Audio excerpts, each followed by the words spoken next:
On this week's episode, we talk about the MLB's opening weekend, AM34, the Masters, and the NBA's closing weekend.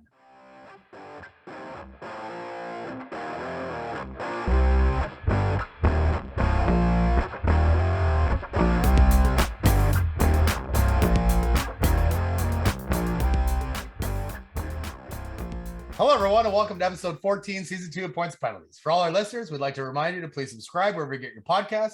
For our viewers on YouTube, be sure to subscribe to our channel by clicking the little PMP button in the bottom right-hand corner of this video. No matter how you check out PMP, be sure to give us a like and a follow on Facebook, Twitter, and Instagram at Points Penalties. Once again, my name is Yosh. With me are my co-hosts, Kevin, Jesse, and Peter. Kev, same old. Start up with you. What are you drinking tonight? Let's get it out of my little coolie. I'm having a Cameron's Brewing. It's an Indian Pale Ale. It's a Jurassic IPA, strong beer at a 6.8%. Oh, shit. Starting us up big. Like, that's a tasty beer, Kev. I've had that one before, and it is tasty. Let's go, Raptors. Yeah. That's why I pulled that one out.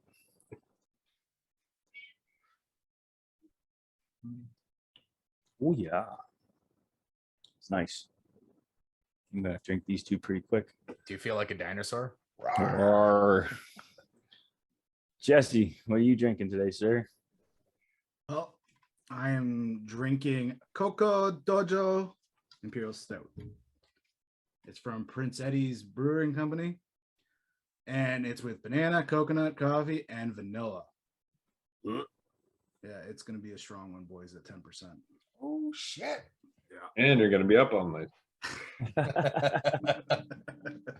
Well, I give it a try because this is going to probably be one of my last ones for stouts because it's getting warmer. And I don't like stouts and when it's warm out. Oh, that's a lot of flavor. Good flavor, bad flavor. Yeah, flavor. Yeah. It's a little hard to tell right now. There's a lot going on with the banana, coconut, and vanilla. But Peter, did you beat 10%? No. What a surprise. I've got a Bose full-time IPA. It is bold, hoppy, and aromatic, according to the can. And it just comes in at 6%. Strong beer, though. Strong beer. Says it on the can. But not strong enough today. And we'll see if it can stay out of the bitch seat, depending on what Josh brought to play. So, what'd you bring? Well, I'm rolling with Collective Arts. It's out of Hamilton, as we know. That's not a good sign. This one is called Radio the Mothership. And it's got like a dead fucking ranger or something. And the other beer has got something totally different on it. It's the same beer, but it's got something totally different. So anyway, this is not anywhere close to the bitch beer, but it's not also the champ beer. So I'll take second place this day at 8.5% strong beer double IPA. It's going to be pretty good. I'm going to give it a whirl right now. See how she goes. Sorry, Pedro. I'm terribly upset about it. That's tasty. It's embarrassing. Right, I'm embarrassed. Should be. All right, guys. Big fucking weekend. We had the NBA is finishing up the regular season. The Masters was on. The NHL season is coming to a close. And probably the most exciting thing for us all, or at least three of the four of us, was the old MLB coming back and opening weekend for the MLB for the Blue Jays. Jess, our fantasy season starts this week. Hells yeah. And it's just been a great weekend for sports. Why don't you start us off with the MLB, Jess? Yeah, so big start Thursday. We didn't get to see our Jays then, but oh well, we had to wait. And what a wait it was. Man, they open up. Our starter really shit the bed there, Barrios. Only one fucking out that he could get us. Yeah. And we were down 7-0 in no time. But we have the Jays lineup, the superstar lineup that does not know the meaning of too far behind. And they came roaring back to beat the Texans 10-8. Yeah. Yeah, it was awesome watching that because it was up 7-0, and I was pissed. Yeah. Were we all? I made a few really big bets. Actually, some of them came true at the end because of home runs, so I was pretty happy about that. And I made most of my money back. But yeah, so this is first time in 1,471 days the Blue Jays sold out a ball game at the Rogers Center. And that was March 29th, 2018. And this was the first opening day in 3 years. So huge for the Toronto Blue Jays fan base here. Sucks our guy that we paid a bunch of money to didn't show up, but it was an abbreviated spring training, so I don't really think too much of it. I think he'll rebound. I'm not worried about him at all. Yeah, me neither. It was he had his Nerves. troubles. Yeah. He had his troubles. Yeah, I think you're right there, Kev. It was definitely nerves at Yep. the beginning. There's And- pressure there, right? Like, I mean, everybody's talking about the Jays being a top end team to win the World Series. There's going to be pressure there, right? And everybody thinks that they need to come out and win the first game 15-0, right? That's Or come back 7-0. hey, that works Right? too. Oh, That yeah. works too. I was okay with that. I was pumped. Yeah, I did turn it off, and then I was reading everything in the chat, and I just put it on my phone. Was watching it while the wife was watching something else on TV, but I was getting super excited, and she told me to be quiet a lot. I got Winston all riled up too, just like it was when the Rams won the Super Bowl. He got really excited too, and You still bringing that up? I'm gonna be. I told you, man. I'm gonna be terrible all season about that because they won a championship. But we're talking about baseball, and there was a big ceremony beforehand. Teo, Vladdy, and Simeon got their Silver Slugger Award, and Billy Aaron, wife of the late Hank Aaron, presented Vladdy with the 2021 Hank Aaron Award, which was That's awesome. sweet. Yeah. It was awesome to see. I was happy to see all this stuff go on beforehand. I was really pumped. It got me going, but I think it did hurt Barrios a bit waiting all that time. Yeah. I think that had a lot to do with it. So big win for the Jays coming back. They didn't get it today. They were up big, and the Texans came back, which sucked. But you can't win all of them. What? You can't? No. Oh. And we'll get into how many wins the Jays will get. I got one more other piece of information that was huge. Jordan Romano, local kid, grabbed his 25th consecutive converted save opportunity, and this is continuing from last year, tying him with Tom Henke from 1998 for the most in club history. Huge news for this. Fuck, I hated that guy, Hinky. Couldn't stand him. Why not? I was gonna Because man, they say, get half the time the guy lost games. I mean, he may have a good record, but every time we went to watch there, him, there was 25 consecutive ones where he fucking put together. it was just no, I just never liked him. Did you guys happen to see, probably not because we're all watching it on the video, but I saw some stuff later on when they brought in Saucedo after Barrios, they put Romano's face up on the big screen. And everybody's like, what the fuck? Like, you just said Saucedo, but you put up Romano's picture. I think people were a little confused. It's a new Jumbotron. They got a rookie working it. Yeah, Yeah. There's too many buttons now. I don't know what to do. It looks good though. The Jumbotron. It does. And it was awesome watching Romano come in for the save. It had a lot of red in it for him being Canadian. Mm-hmm. Yeah, I like the new system.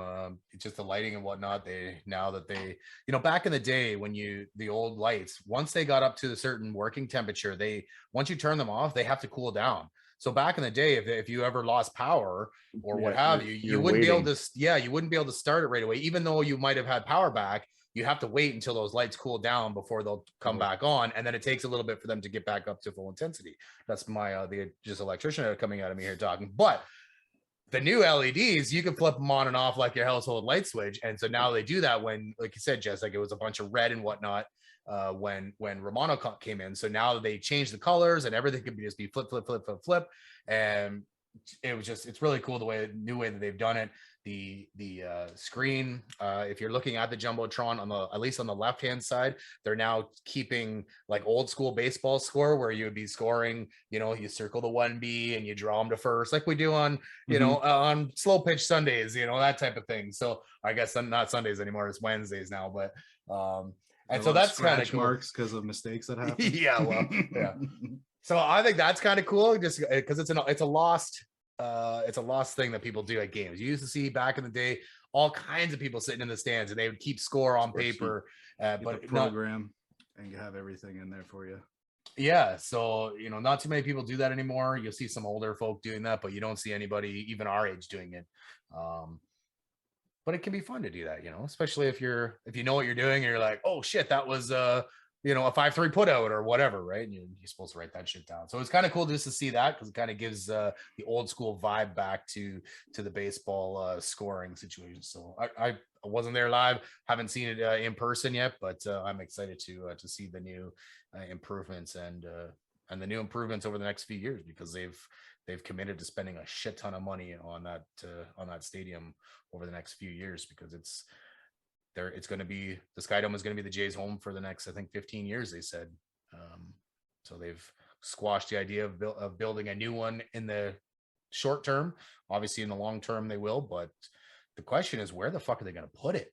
Well, they had some crazy plans to put it right where it is and do it like there were some crazy plans. Really? So like build it half in 1 year, do some half-ass thing, and then finish it the next off season. Seems like a lot of work. But like, there were some crazy plans. How can they still play though? Like, if you're gonna have, I don't know, man. There was some weird, crazy plan of some way to make it work. Maybe they're gonna move it slightly and just work on a bit in one area. And then it was coming towards the lake shore, towards the lake. Yeah. Interesting. Yeah, because there's literally nowhere else to put it. Yeah, unless you're in Mississauga, and even that's scarce. Land. So yeah, and the Skydome's kind of turning into nostalgic. I know it's still not even that old, but it's still pretty old. Was it? It is old. 80. It was like 89, 88. Right, I was gonna say 89. Yeah, but it's not as old as some certain. No, I know. There's like Fenway and stuff. Like Fenway, obviously, and yeah, but it is starting to become that. So, and these upgrades will just make it last longer. Yeah. It doesn't seem to be in disrepair either, though. When you're walking around, everything seems to be in pretty good shape still. And after that many years, you would think that some stuff would start to deteriorate. But from what I've seen, I mean, obviously, you don't see the behind the scenes stuff, but it still looks pretty good. So, So, since we're talking about the Jays, what do you guys think the win counter will be for the Jays this year? The regular season or just the regular season? Yeah. So we all think that they're probably going to go to the World Series or at least make the playoffs, probably win the AL East. But what do you think that win total will be? Just to let you know, like, the AL East is very, very difficult besides the Orioles. So it'll be very interesting to see everyone fight for it. Yeah, for sure. Like, there's going to be a lot of, like you say, fighting between the powerhouses of this division, because there are like 4 good teams in this division. Yeah, 4 playoff teams for sure. Yeah, or at least playoff caliber. Well, with the expanded playoffs, I would not be surprised to see all 4 of these guys or teams in the playoffs. But I think they hit right at triple digits. I think they get 100 wins. That's a lofty goal for sure. That division for sure, but the Rays did it last year, so I think the Jays will probably be able to reach that as well. Peter, I'm gonna go with the Price is Right rules and go with 101. Well, fuck you, Jesse. Fuck. That's some bullshit. Okay, so last year they won 91 games. I feel like the team is better. I am going to go not quite as lofty as you guys. I'm going to go 97 games. That's my number, 97. That's not bad. but I think these guys can do it. Hey, I hope I'm wrong, and I hope it's higher. I mean, I hope I'm not wrong and it's lower, but so, and 97 isn't a knock against them whatsoever, being that they didn't get 100. I just think that the division is so difficult. Do you still play 19 games versus each divisional opponent? I think it's like 19 and 18. Yeah, depending on the number of series, kind of thing like that. So that's a lot of games. That's 60 games against top end opponents. Right, but I think we got better pitching. I know it didn't show this weekend for starting pitching at least, but our starters really shit the bed. But I think they'll do better just because they'll get into the groove. Like I said, it was abbreviated spring training, so I think they'll get into tune. Give it a couple weeks, and I think that also the Texans, like, they have a lot of offense on that team now with Seager and Simeon and Mitch Garver. Challenge. They're the Rangers, not the Texans. Oh my God. Fucking football. And did you say Texans or Texas? He said Texans. I said Texans. Getting a challenge in early, boys. That way we don't get the minuses. Nice. Take one for the team. Attaboy, Jesse. Here you go. Fucking stupid football. Well, I'm gonna price this right, you then, Jess. Oh, I'm gonna go 100. You had like less than 90 before. he had less than the year last year, and he thought. How does it feel, Jesse? How does it feel? It hurts more the two that I got a -1 so far. I'll tell you that. So you can only win if you're dead at exactly right at 101. I got this. I got it. I'm gonna say it. If it's 99, I still win. Buck price is right.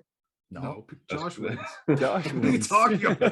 The price is right. I like how he says it's okay, and then he changes his mind right after. Hey, I honestly, I hope I'm wrong. I hope that they hit more, win more than 100. I think that'll be fucking great. Like I said, I think it's going to be a tough go in that division. And I believe now you play every team at least once, right? Is it this year they do that, or is it might? That's why I was asking about the 19, because it used to be 19 games in your division, but I think it's this year they changed the rules where now you play every team at least once, which obviously takes away from that 19 games each against the division. So Does it take it away from the division, or does it take it away from the other teams in your?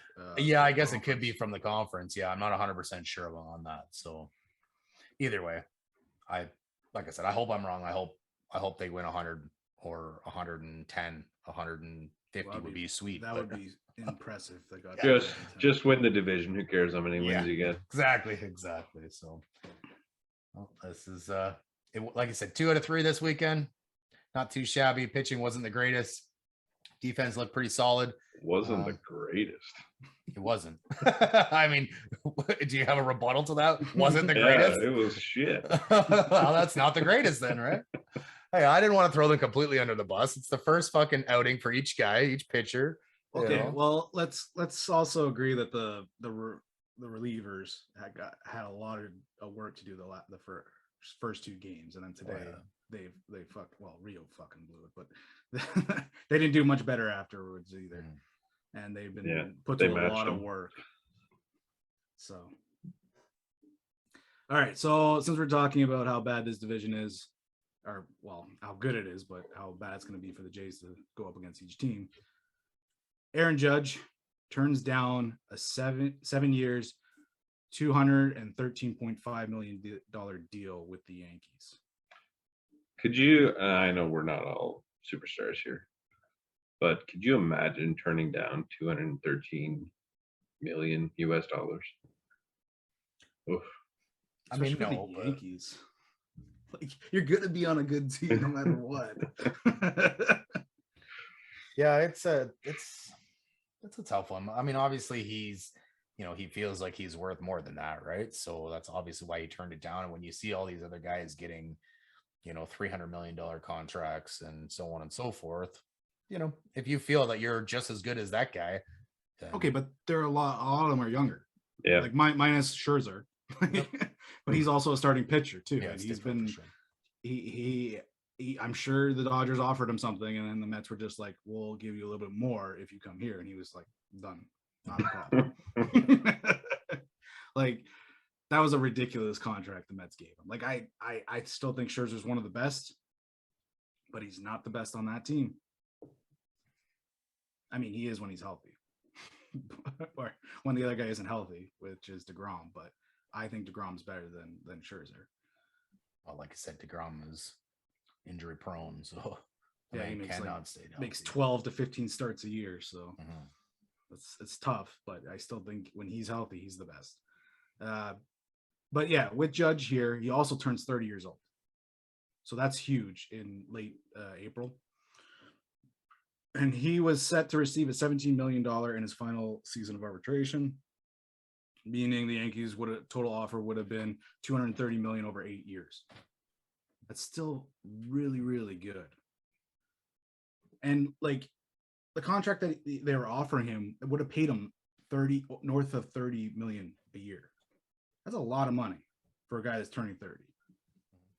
So, and like I said, the big thing with DeGrom, Judge is the same way, man. He's got even worse health issues. I'm gonna challenge that. I'm just doing some math in my head. There can't be more than 30 million a year. 213 million over 7 years, I'm pretty sure it is. unless my fucking math machine in my brain is no good. All right, give me a point here. Come on. There's 2 challenges here. You got one. You got Josh Gotta already won be. one.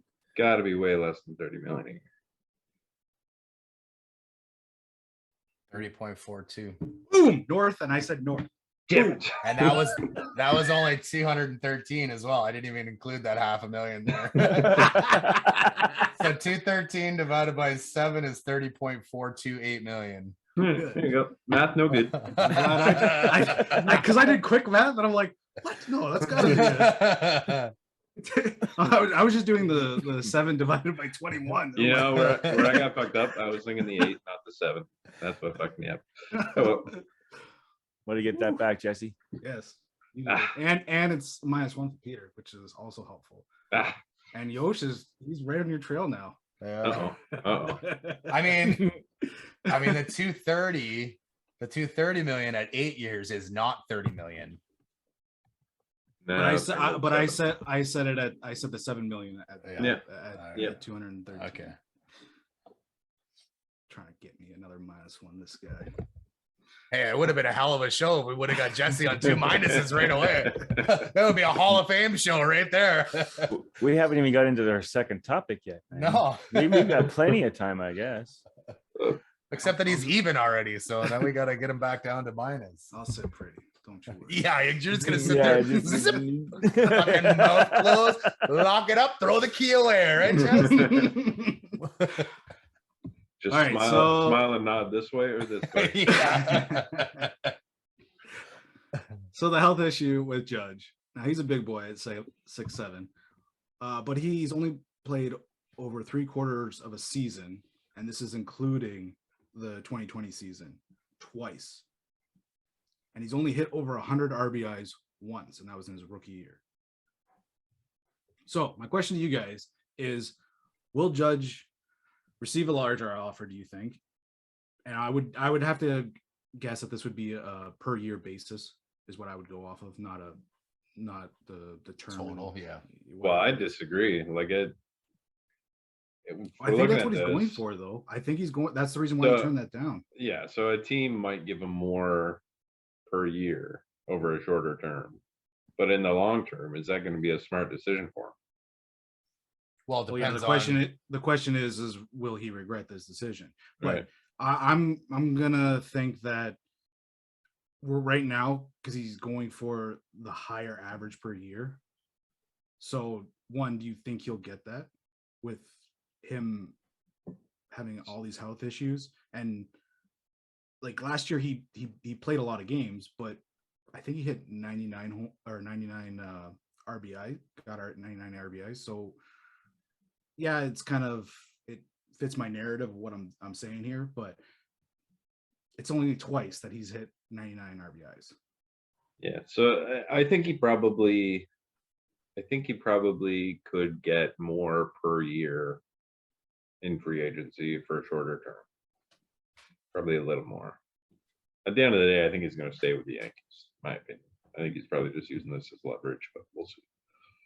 He seems pretty sure that he's going to be talking to a bunch of other 30, teams. 30 other teams, he said. Yeah. Yeah. Talking is just talking. But I think if he does go somewhere else, he probably gets more average, less term, and I think he will regret it in the long term, because I think he probably over the next 7 years, ignoring the arbitration year, he probably won't make the 213 million over the next 7 years. So you're thinking he's going to get like a, let's call it a $35 million paycheck per year for the next 5, which puts him at a pretty high number. But then his next contract, because he'll be 35, I guess. Yeah. Then you think after that, he's going to get, a 3-year contract at 20 million a year type Like thing. 10, he might be on the significant decline. I'm on the same page as you there, Pete. I think that's exactly what's going to happen. I think somebody will definitely give him more than $30 million next year, or whenever this is all going to go. I guess it will be this offseason. The MLB has spent over $1 billion in free agents since the lockout has reopened.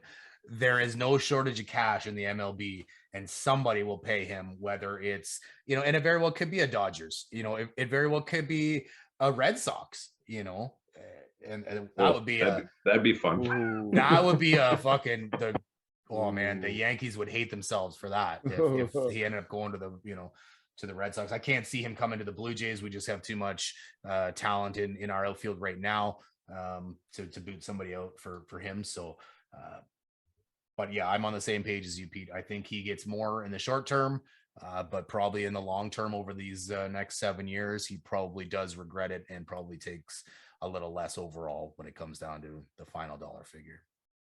Yeah, there's no need for me to comment because I agree with both of you. I mean, you both said what I wanted to say anyways, or comment on it. So yeah, he's going to fuck himself in the long run. Yeah, I was trying to see if I could change everyone's mind. That's where I was going with too. But because he's gonna probably get a Carlos Correa deal. I think 3 years with avoidable years. He's probably gonna go to a bad team. I think that's who's gonna pay for him. Just to get tickets, kind of bring people to it. Yep, and he's gonna have avoidable years, so he's probably gonna get more than the average. But to make that 213.5 million again, it's gonna be tough for him. So if he has a monster year, he could just say, fuck it, I want to see free agency again. And then get that long paycheck again. Maybe he gets another 7-year deal. Plus it'll probably be more because other people are going to be signing. So he could get like more than 213, but it's unlikely, but he's betting on himself, and it's tough not to go with him, what he's thinking right here. But with his health issues, I don't think that he's going to last that long. That's the X factor. Yeah. Right. 100%. If he stays healthy, then he's 100% worth the money if he stays healthy. But if he can't stay healthy, then that's a tough goal. That's a lot of money you're spending to rehab a guy. So, and I mean, like, he doesn't have that great of an average either. He's a home run. He's a bomb hitter, right? Like, he just hits home runs. And does he have an arm? I don't even really know. Yeah, he's pretty strong. He must be strong with like. He's got a catapult. He's just... I mean, better a catapult than a trebuchet, right? They don't have a fucking loopy arm.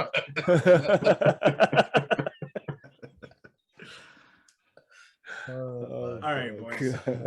I got one more question for you holy fuck, Jesse. Start loading us with the questions. MLB. Yeah, well, it's we changed the format, right? So we go a little faster. Oh no, we don't do that. I mean, like, we don't do that, man. There's only 3 of us last week, and we were still just over about 2 an hour. hours. Jeez. So, who is your World Series pick? I mean, this is, I think, going to be pretty boring for the listeners here because it's one fucking team. I'm pretty sure, anyway. Despite the pitching being garbage so far, I agree with you, boys. I think that's just opening series jitters, lack of a proper spring training. I think they'll get through that. I believe in the rotation and the relievers. The offense is going to dominate. I think the Blue Jays have all the tools. Well, Blue Jays World Series champs, baby. I mean, I'm gonna be different just Of course you are. because. Yeah, well, I got a streak to keep up, and as I do think the Jays will get it, but I'm gonna be different, and I'm gonna go with the Milwaukee Brewers. Ooh, the Brew Crew. I really like their pitching. They definitely need more offense, but I'm hoping Yelich has his MVP caliber season, shows up, and no one can score runs on these guys. Like I think this pitching line, their rotation could be the best in baseball. That's They not a said- bad pick, man. Not a bad pick. They say pitching wins championships. So as long as everyone can stay healthy, and one of my hot takes that I did on betting because it had amazing odds was Brandon Woodruff will be the NL Cy Young Award. So I'm hoping that comes true because I think he's gonna have a monster year, good young player. You think he's gonna be better than Corbin Burns? I think he will put up because Corbin Burns, like he doesn't do a whole lot of innings, whereas Woodruff does. I know he's his teammate, but Mhm. and I'm sure he would share the glory in that with him. So I'm fine with that. But yeah, I think it's going to change hands this time. Like the NL has a lot of good pitchers. Now this year will be different because I did read an article that said the only year where the NL did not have a better ERA than the AL was the 2020 season when they had the universal DH. So I think that's going to be huge this year. Well, it should kind of even out. Like it should be because of the pitcher hitting over the last 100 years in the NL. That is for sure going to help your ERA. Well, Right. sorry, it was the last 20 years if I didn't say that, but it was the last. Well, no, 20 I just years. mean in general, like your ERAs are typically going to be better in the NL because of there's one less player that you actually have to worry about offensively, right? The pitchers Plus, are 9 times out of fucking 9 garbage. Like there's only 1 or 2 fucking half decent hitters that's a pitcher. So well, also the inter squad games too when they play home, like fucking AL pitchers are like, what? I gotta grab a bat. yeah, Like, they're not ready for that. But except for maybe Otani. But shoot, there was another Bang. thought I had. All right, anyways, I forget. have another beer.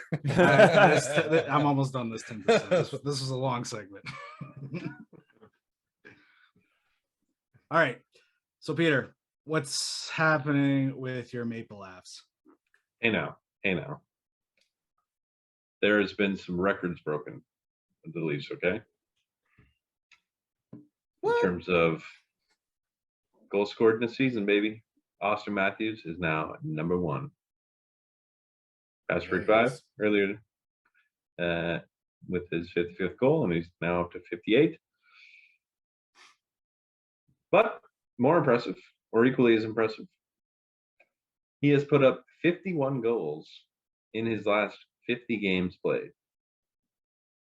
That's wild. That is wild. It's impressive. The last That's pretty crazy. the last player to do that was Mario Lemieux. I don't know if you guys have heard of him. He is pretty good at hockey. He was all right. Yeah. Whatever, man. That's my pick before Gretzky. Yeah, I'd take you- Mario before Gretzky in a heartbeat. There is definitely an argument there, Kev. I'm still a Gretzky guy, but there's definitely an argument that Mario could have been if he had played. It's games played. That's the big If issue. he had right? played more, Yeah. he would have potentially easily eclipsed some of Gretzky's numbers. But yeah, so Lemieux did the exact same feat, 51 and 50, back in the 95-96 season. That was the most recent that happened. And other recent notables to achieve that feat are Cam Neely in 93-94, Kick his ass, Seabass. Skills McGills Yeah. in 92-93, Timo Solani again in 92-93, and Brett Hull in 91-92. So obviously a theme here is all the early 90s when scoring was more prolific. Because you can pull, and it was a little bit more of a hockey game then. Not this, don't Well, it touch was me. all the goalies were stand-up goalies too, man. There was no dropping down into the butterfly. They were kick saves or lack thereof kick saves. It's definitely a different game for sure. Yeah, and it's the era right before like the New Jersey Devils trap came in, right, and just fucking shut everything down. Yep, which changed hockey. Yeah, and led to rule changes. A lot of them. It's crazy that it's back to back years though. Like where there was a 50 and 50, Yeah, for sure. Now, were these guys just 50 in any 50? Because like typically 50 and 50 is from game 1 to game 50. That's like the big prize, right? Like obviously 50 and 50 at period is good, but if you score 50 goals in the first 50 games, that's where the big, that's the big, whoop-de-woo is. And I think Brett Hall's was first 50 games he did it. I think it might have been. I think these numbers are just any 50 goal stretch in a season. I don't think it has to be the first 50. And Matthews has a bit of an asterisk because he missed a few games because of suspension, but he only played 50 games. He scored 51. Yeah. So it's not an actual 50 game streak for the team, but now when Solani was did on the ice. Yeah. When Solani did it, wasn't he when he threw his glove up in the air and started shooting at it? I mean, probably around that time. Maybe that was a bit later. Who knows? Yeah. So he is sitting at 58 goals right now. He's poised to be the first player to hit 60 since Stamkos back in 11-12, 10 years ago. And he could match or pass Ovechkin's tally of 65 set back in 07-08, which is the record for the Cap era. In an article I found on the greatest era-adjusted goal-scoring seasons, that season by Ovechkin ranks second all-time, only behind Brett Hull in 90 and 91. And scoring is slightly up from when Ovechkin did that in 07-08 to now, but nothing like it was back in the 80s and 90s. I have a little chart in here that you guys can see, our listeners can't, but it shows the adjusted goals based on the era. So Brett Hull's the #1 season with 86 goals, adjusted to 78. Ovechkin's second with 65, adjusted to 72. That's Lemieux. Wait, goals. I mean, it does make sense though. Like if on average the league is just firehouse hockey, everybody's scoring goals. Maybe it was just garbage after that. Well, no. Like if you took Ovechkin or Matthews or Lemieux or whatever and put them into the early 80s, they wouldn't have scored 65. They would have scored 72. This is what this is trying to say. Or they would have scored more in the early 80s. It doesn't make sense. Just I was tripping before the show on a lot of stuff, so I was saying, yeah. Nobody likes the adjustments. The scoring now is improved, so I said, like, well, might as well start taking some off of Matthews now. I don't know how many it is, but no, it's and that's a bit subjective, obviously, but the effort here is to try and normalize what a player, if they were planted into a different era, would score at. So like Wayne Gretzky's 92 goal season, which is most ever. It's like not even top 5 on this list of the best seasons of all time. It's not even Gretzky's best because it gets adjusted down to 68. And his season in 83-84, where he scored 87 goals, is adjusted to 69. Nice. Good number. So if Matthews matches Ovi's 65, which was scored in 82 games, and Matthews has missed 5 games this season, and he's scoring at 0.87 goals per game. So those 5 games missed, if you just follow that, would have given him another 4 goals. Now, obviously, he didn't actually do it, so let's take that with a grain of salt. But that's the average he's scoring at. So where do you rank Matthews' season that he's having on this all-time list? Where do you boys have it? What's the adjusted for him? I don't know. Well, what the hell, Peter? But it's Good gonna are be- you for an NHL insider. It's going to be similar to what Ovechkin's is. So it's going to be right up there near It's the like top of this 72 list. minus like 2 goals. So yeah, so what does he have now? 50, He has 58. 58. So he's probably, you probably bump that up. Let's call it 68, just as for the adjusted number, right? Because it goes up if you're a newer player, as opposed to all these other ones that went down. Yeah. Plus, he's definitely scoring more goals. What is there? 10 games left? 10 games left. 10. So theoretically, that's another 8.5 goals. That puts him at 66. I'm gonna say he ends up at 68. I was gonna give him 65. 68 regular goals, and then however you want to adjust that, and that's probably going to put him as the number 2 guy, right? If you look at Ovi at 65, but it adjusts to 72. If he's getting 68 that probably adjusts out to about 75. So it'll be about the, I'm going to say the number 2 season using these adjusted frames. That's what I think.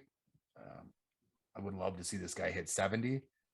It's going to be really, really tough. They hit Yeah. 70, yeah. They hit that for sure. I'd tell him, like, I would say 65, 66 goals. But I think he's going to get this So year. you think he's going to drop off a bit from his scoring, what he's doing right now? You think in the next 10 games he's going to kind of drop off a little bit? Just a little bit. I mean, save some for the fucking playoffs, bro. I Please. mean, this is just the regular season here. It's only 7 games in the playoffs, but man. At yeah, most. right. But I mean, they're gonna wrap him up in bubble wrap to make sure Yeah. that he's good to go for the playoffs. And he's yeah, it's not going to make it easy for him in the playoffs, though. Because playoffs is totally different hockey. yeah, Yeah. that is true. So- I think he might. Are we doing adjusted or with the 5 games? Or are we doing just what he's going to end up with? Yeah, I'm just saying, realistically looking at it, where do you rank this goal scoring season among the all-time great With the seasons? with the 5. Oh, okay. Ranked. Yeah, I would say it's up there too. And with him being, I would say, yeah, I'd go with 67. I know it's the Price is Right, but we don't understand these adjustments that you're making or the fucking site. I didn't make them. It was Yeah, just, okay. yeah. So the other thing too is good for Matthews is he's gonna be hungry next year because he's missed 5 games, and he's gonna be like, motherfucker, I could have went for it. Well, and if you So- look at his goals per game rate, every single year except for I think one blip, it steadily increases. And that's what So- he needs. So missing 5 games will help him and just drive him harder to make it and grab that 65 goals for which Ovechkin did in the salary cap era, and possibly get it. Like, I know I was talking the most shit, but I'm pretty sure I said he's probably gonna get it. But because, as a Leaf hater, I'm gonna say he's not gonna get the 60 goals. no, whatever. Not gonna get a 60? Not to 60? Though the last time we talked Oh. about Yeah, the last time we talked about that's a hot take now. no, Yeah, no. 2 goals ago. No. 2 goals in 10 games. last week or the week before, whatever we talked about it before, it was Josh was the only one that agreed. I think I must have been last week because Peter wasn't here because he would have been salivating over this. He's like, he's gonna fucking make. But The 60? Oh, yeah. yeah. So and You might hit I think- 70. well, me and Kev were saying that it won't happen. I don't know why Kev said that, but I said it as a hater. At least you're honest. Well, I was kind of saying that he's not going to hit 60. He's going to hit like 65. That's what I was saying. I don't think you did. I think you said that. No, I'm not. I didn't say it, but that's I should have said that. I mean, you got to hit 60 to get to 65. 65, right? So, do you think he's going to score 60? No, he's just trying to save face now. No. Yeah, so I think I agree with you boys in terms of the adjusted where this season ranks. If I think I agree. He probably gets right either matches or passes Ovi at 65. And based on that, with him missing the 5 games, even though scoring's a bit up from where it was when Ovi did that, I think those 5 games are enough that it makes a difference. And it's the second greatest goal scoring season of all time, and still ways adjusted. Yeah, Yeah. but it's like the I could have challenged you there. But yeah, I think and the Brett Hall season is just ridiculous. You can also say the Wayne Gretzky seasons are crazy, even though they were in the era they were in. It's He would still, get destroyed now. You put him in this kind of hockey league, he'll get destroyed. yeah, maybe. Yeah. He's Wayne Gretzky, man.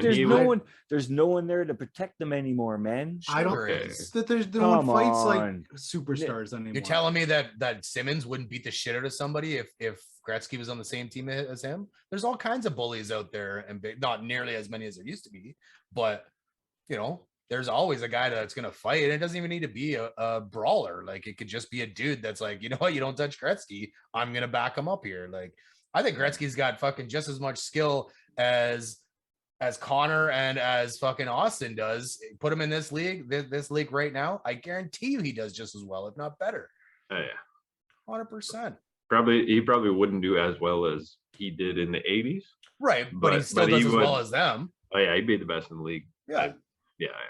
for sure. And Mario too. Mario would be the fucking top notch too. Like, those guys are. Yeah, like, you have to give respect to these guys when they played. Like, I get, like, it was in an adjusted era as per this list, but these guys are still superstars too. Like, Ovechkin is unreal. He's trying to reach the all-time goal scoring list in a time where goals were hard to get. Like, he's unreal. And it's the same thing with Austin Matthews. As much as I hate him, like, he's fucking unreal. The thing with when you compare these, the older game to the new game, doesn't it make these guys better because there's no hooking and holding now? Like, you got to remember, like, Mario, every single time he went up the ice, there wouldn't be one now. So that's going to be an extra goal every fucking time, right? Or one every 2 times he gets hooked or whatever. Same with Gretzky. So my guess is that these guys score maybe not 92 goals because of the game, because the goalies are better, but it was definitely good. They're going to be top end guys. There's no question that these guys they're not bottom of the barrel. They're not even mediocre in today's game. They are still top notch, top 10 players. No question about it, in my opinion. Oh yeah, 100% agree. I would say they're better than that. They're top players. Well, I was being conservative by giving top 10, but seriously, like, they're 100% going to be just as good, if not better, than the top guys right now. Yeah, 100% agree. Then why is Gretzky's number so low then? Because goal scoring. No, it's because goal scoring is so much more when he put up those numbers. Mm-hmm. It's not that Gretzky's a bad player, or that scoring across the league was higher. Exactly. Across the whole league. Because you're not, like, in that time, you're playing, like, it might be Joe the Carpenter that's in net instead of an NHL caliber goalie. His name is Clayton Healy. Glove save. Oh, fuck. Anyway, adjusted goals are hard. In terms of where he finishes, I think, around 65, 66. And second best goal scoring season of all time. I hope he carries it into the playoffs, because last year he went quiet. Yeah, let's see the adjusted goal stats in the playoffs. See where that You probably don't even need to adjust them in the playoffs. Oh, fuck. But despite having a fantastic record-setting season, he's not the MVP. That's coming up next.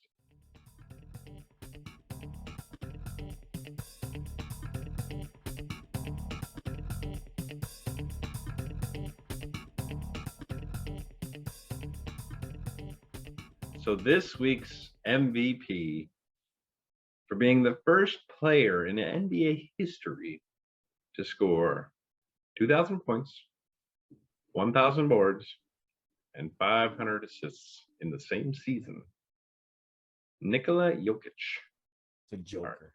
MVP, the Joker. He's been lighting it up this year, man. That is a ridiculous season, and he must have put up a ton of triple doubles. No kidding. Oh, sure he did, yeah. For sure. Oh, it would have been something we should have looked up to find out how many he actually did, but I mean, that's why we could've have a done that. break, isn't it? But we'll leave that up to you, the listeners.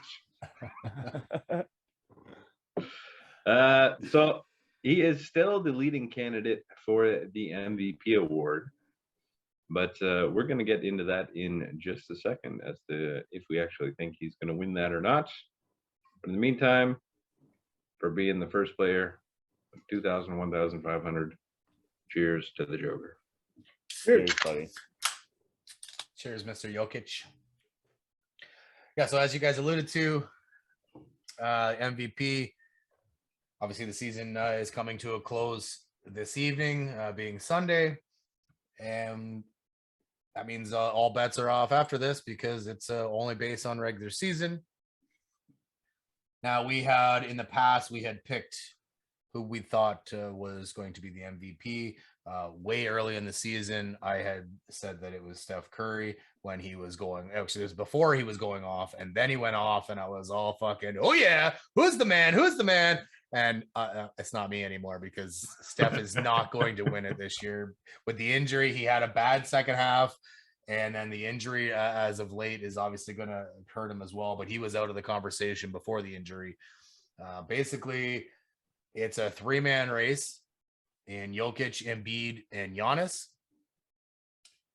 And so if we go back to our previous picks, and so like I said, I did say Curry before, and then you guys didn't really say anything because that was my hot take at the beginning, and then we did actually talk about it. Way too early pick. Yep, 100%, and it looked great until the second half of the year.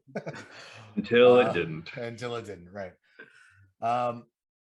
So when we did actually start talking about it, and everybody took a pick. So I stuck with my guns, and I did say Curry. I thought he was still going to come back a little bit and still be solid. He's obviously still a good player, solid player, but just didn't have that the same gumption and go in the second half.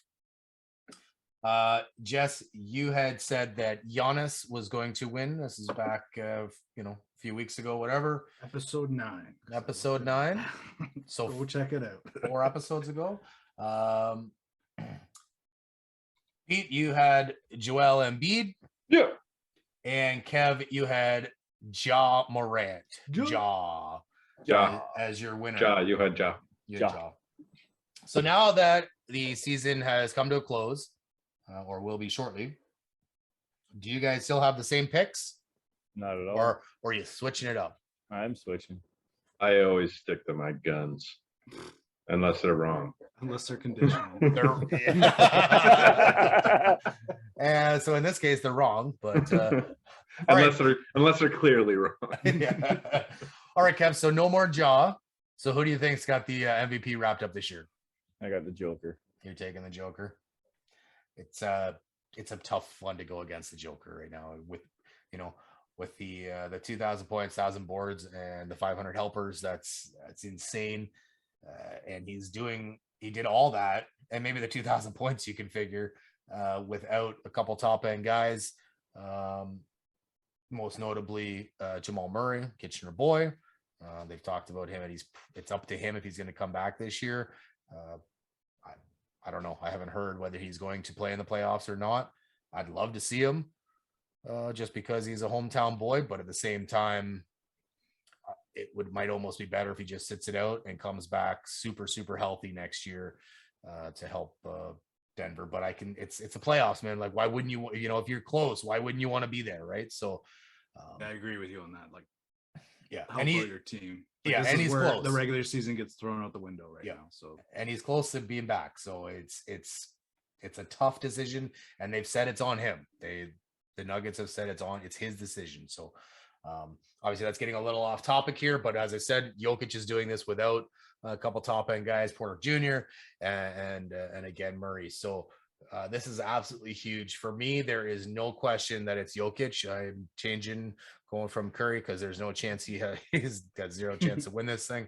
So I'm going Jokic.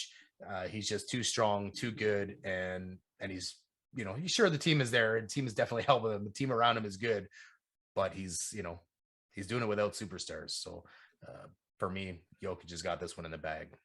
You got some measly record that nobody's ever done before. That's actually really significant. I'm still going. Joel Embiid, the first big man to lead the Peter league. rides and dies. That's right. The first, although he's going down if the Raptors face him in the playoffs. Yeah. First big man to lead the league in points per game since Mr. Shaquille O'Neal did it.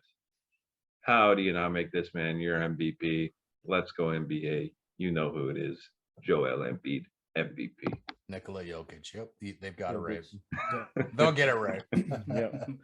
I mean, like, I could have gone with Peter's silly assumption, gone with Giannis, but for him having this significant and being the points and penalties MVP for episode 14 of season 2.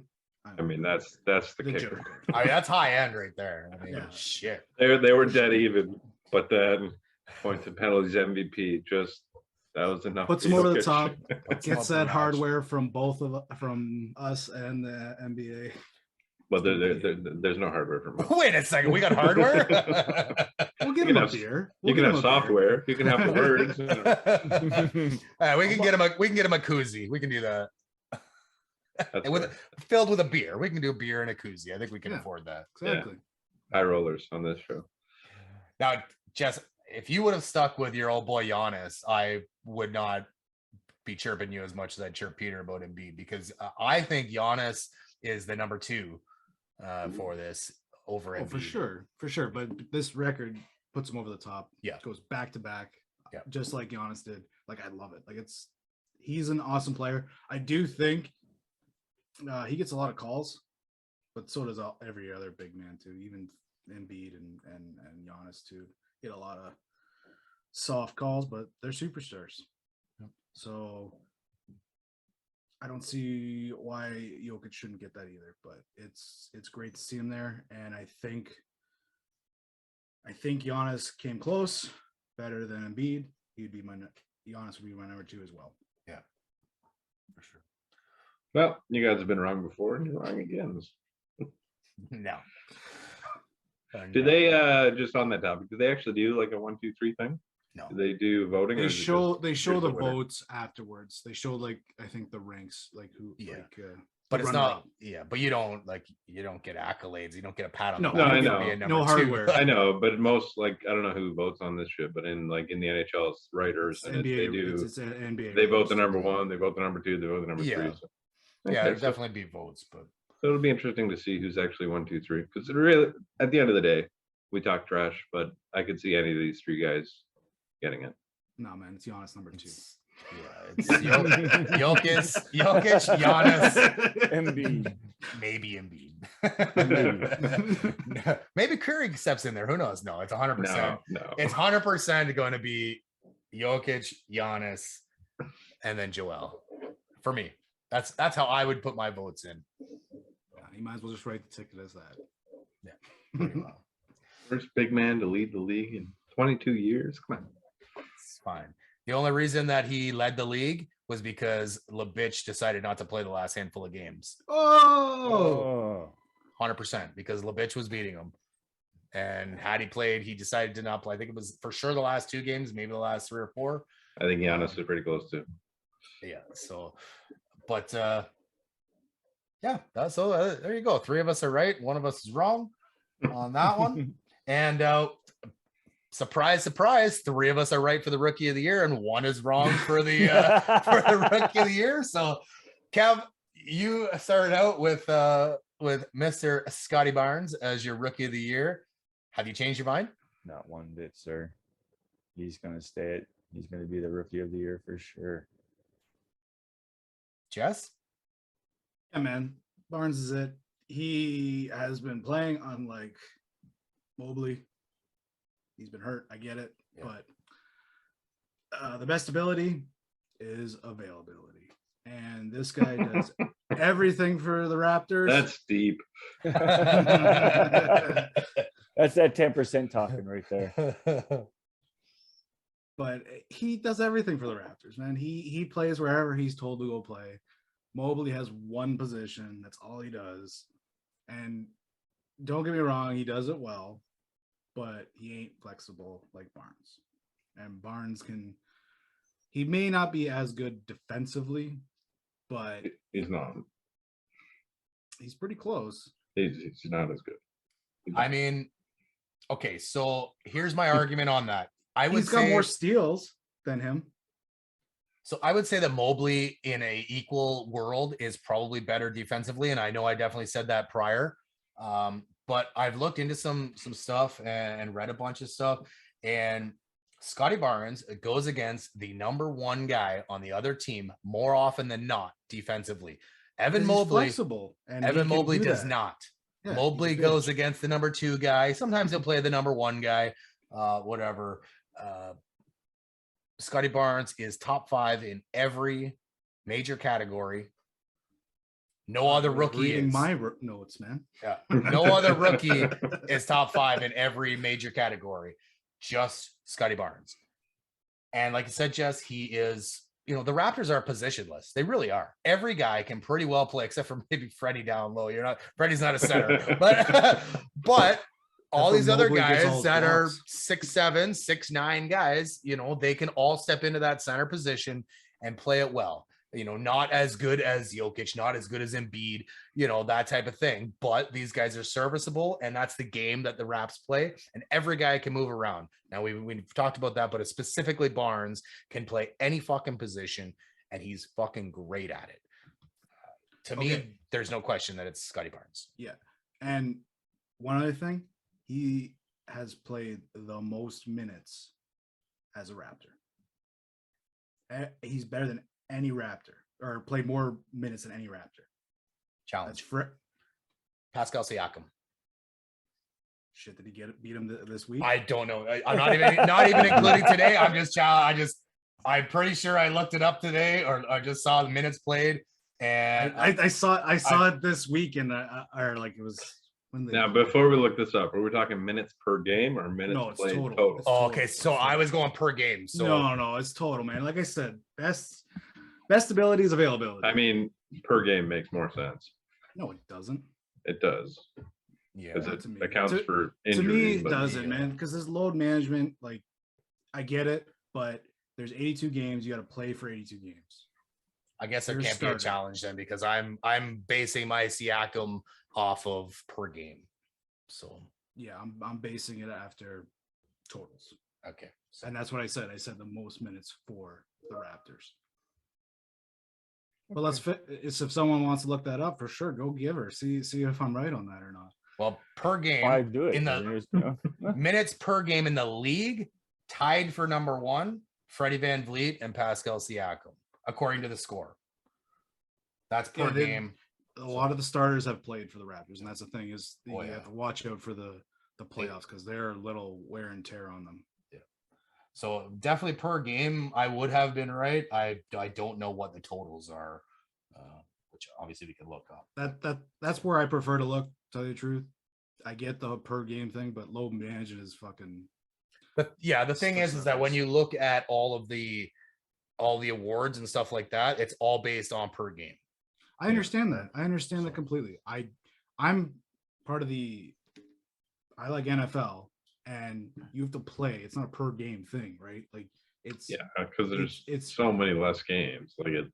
Right. There's so many less games. You got to play to win the game. Yeah, you got to play to win the game, man. Like it doesn't make sense to not show up because you got to take a load management game. Either than shorten the games for NBA, or shorten the season. Well, okay, but if you're just talking the actual total values, like missing a 5-game stretch, missing a week or two, can significantly impact your numbers. Mm-hmm. Like it should be per game. You're not getting any points. So yeah, exactly. So it should be per game. You shouldn't penalize someone on something like that because they missed a week. Okay, so you're saying that we were talking about Austin Matthews because he's missing 5 games, and we're projecting that what he would score. Exactly. We're going per game. But Yeah. that's still stupid. You're still not making him make the. He might make the 65 games. That Yeah, that's again. Okay, but in the his 5 case, games. it's not huge. Like he's still gonna have a 0.75 or better goal per game if you add in the 5 extra games that he's missed. He's still gonna be top of the league. yeah, for sure. I understand that, and that's very impressive. But I still think you got to be there for those games, and that's what Scotty Barnes has been for the Raptors. He's been there more games than our superstars on our team in Van Vliet and Spicy P. I understand injuries and everything like that. It's part of the game. It's the same thing in the NFL, but it's all counting stats. I get there's less, but there's more injuries that happen in NFL than NBA or hockey, any sport.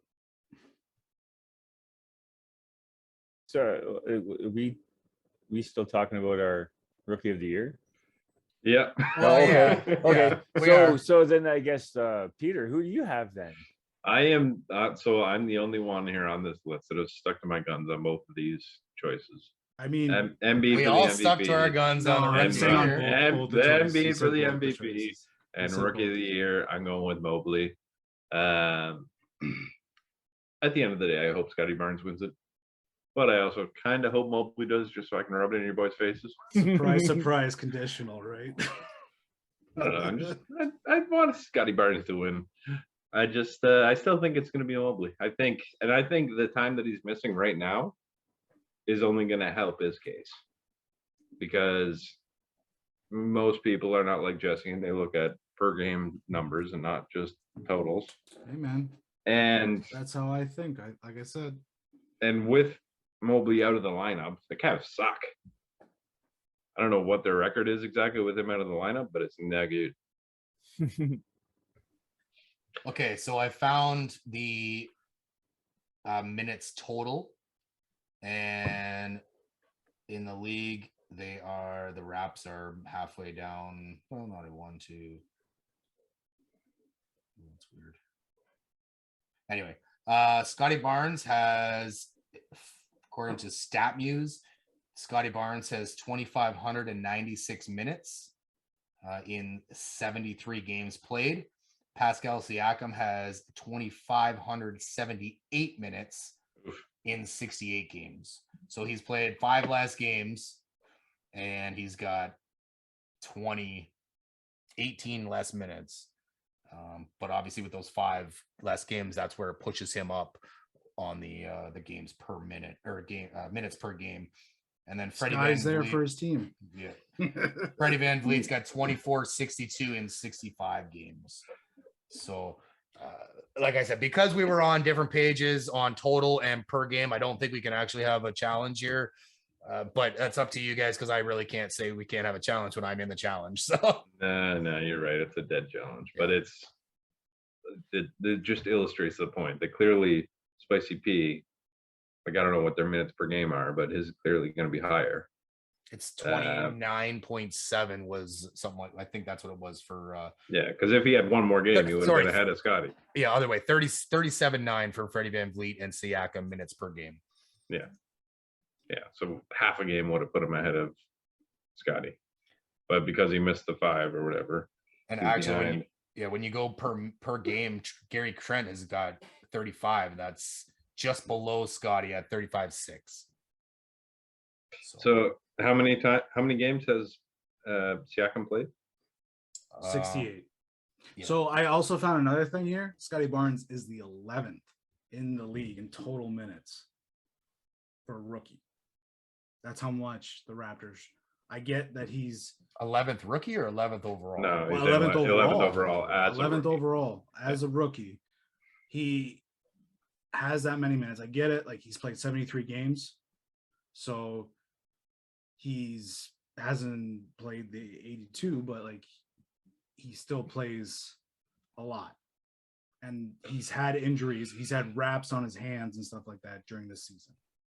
Right, but Spicy P, when he plays more for the team. Well, he's our superstar. He's like I said, right. Scotty Barnes is a rookie. Yeah. Spicy P is our guy, and so is Van Vliet, and even Gary Trent Jr. is probably better on him on a per game basis for points or something like that. So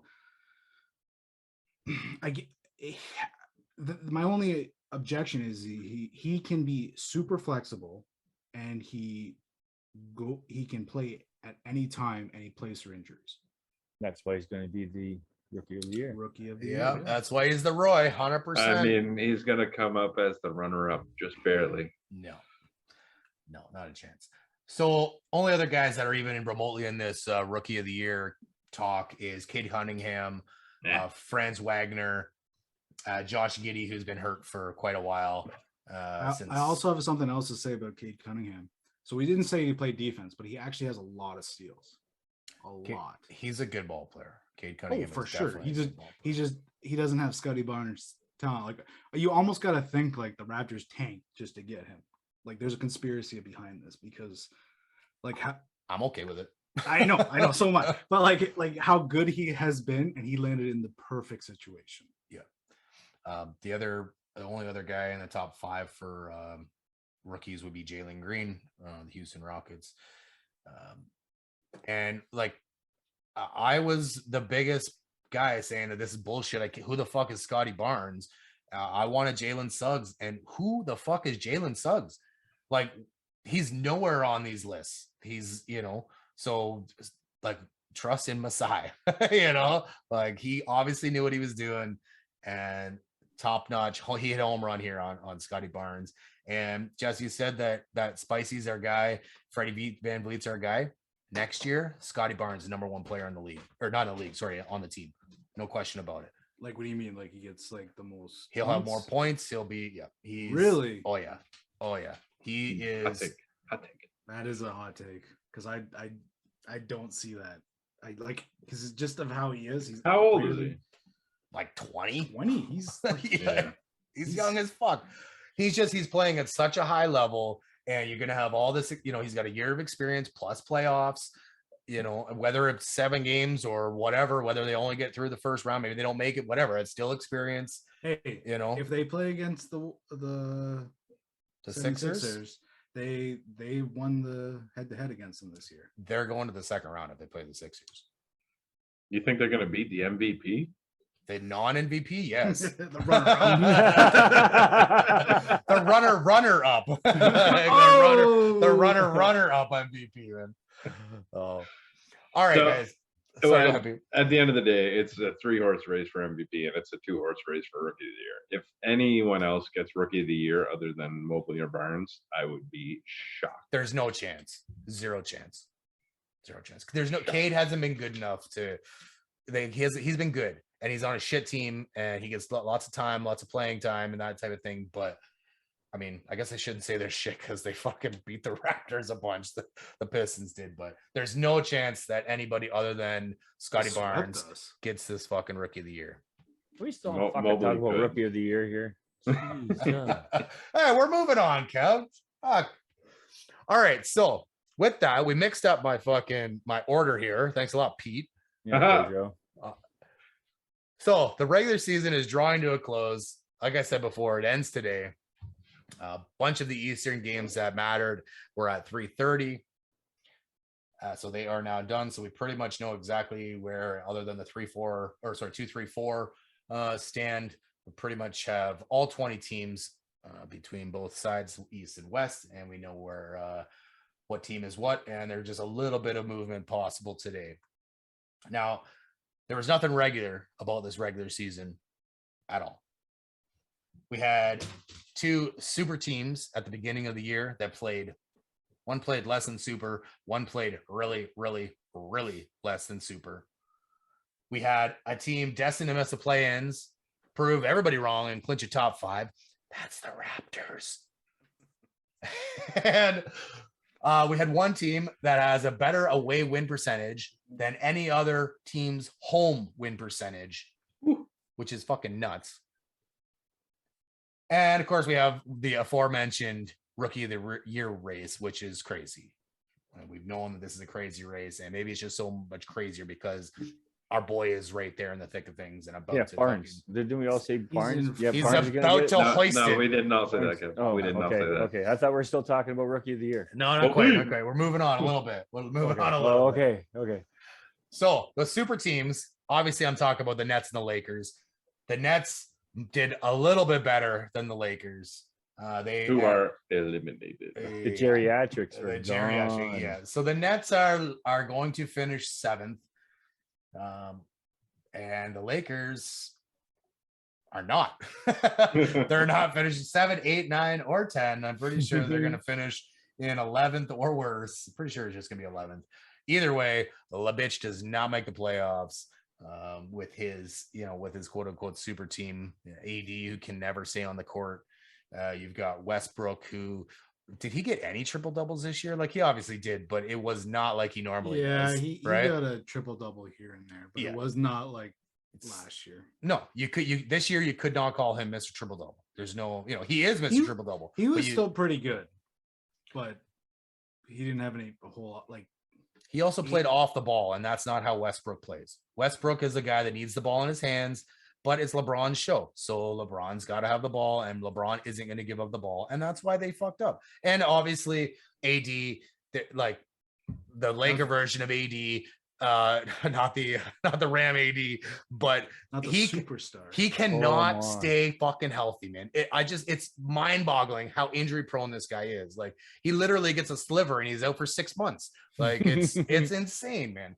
And he's a good player when he's healthy. Like he's a top end player when he's healthy, but he cannot stay healthy. So obviously that is why, as Kev affectionately mentions as the geriatrics, they just had no chance this year, and I'm not even like, I have nothing against Carmelo. Melo played a good year, he played his role. He was good. He was the fourth guy on that team that's supposed to, help them explode and whatnot. And I think Melo did just fine.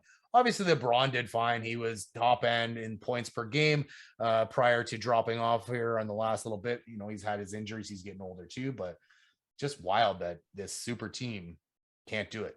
They just couldn't do a fucking thing. Pretty crazy on that front. Obviously, as I whispered into the mic, the Raptors were the team that proved everybody wrong. Right off the hop, everybody's like, the Raps aren't going to do shit, not making the play-ins, nothing. It was hard. Who was saying that? Lots and lots of people were saying that. Not us, but lots of people were saying that. And it was hard to argue, but of course we're homers, so you got to say no, they're gonna at least make the play-ins. No, we just knew better. Oh, okay, we're smart. We know basketball. Hey, that's right. So they have, as previously mentioned, clinched the 5th seed, which I said before that I thought they were going to end up right in 7th. Jess, I think you said they might squeak into 6th. No, I said 6 guaranteed. Okay. And I doubled down on it, which I missed. I had mistaken him for that. But I took Peter's route, just like the MVP. He's going to be wrong. So, but there was no chance that anybody in the world thought that the Raps were going to finish 5. No way. Right. And they showed everybody. They said, fuck you. We're going to be number 5. And they've played great. Before today's games, they had the best record in the last 10 games. They're 8-2 in the last 10 games, which I believe is the best record. Amazing since like March 9th. Yeah. They've had like a couple of losses. Right. So they've been crazy good. A few weeks ago, I went through the schedule for the Raptors and I said, they were going to win against this team. They were going to lose. I was wrong on everything because they won every fucking game. In the East. They won every game except for the one. I thought they were going to beat Miami. And I remember you guys, they're going to beat Miami. And I'm like, yeah, Miami's falling apart a little bit.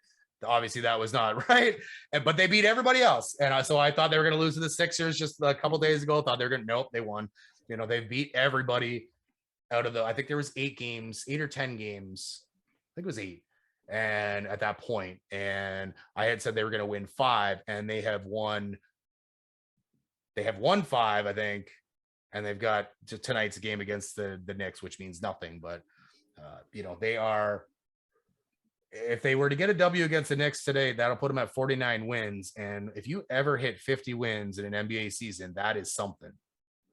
So, for them to be right there when everybody was counting them out, top notch, love it. Definitely exceeded 90% of people's expectations. Yep. When I talk about the better, the win percentage away, better win percentage away than any other home team win percentage, Phoenix Suns. They were better away than, that's insane. Like, you think at somebody's home, they're going to be pretty good. So you look at some of the best teams and you think their home splits are going to be pretty good. But yet the Phoenix Suns away split is better than anybody else's. That's crazy. That's crazy. They're dominant right now too. And they don't even have Chris Paul.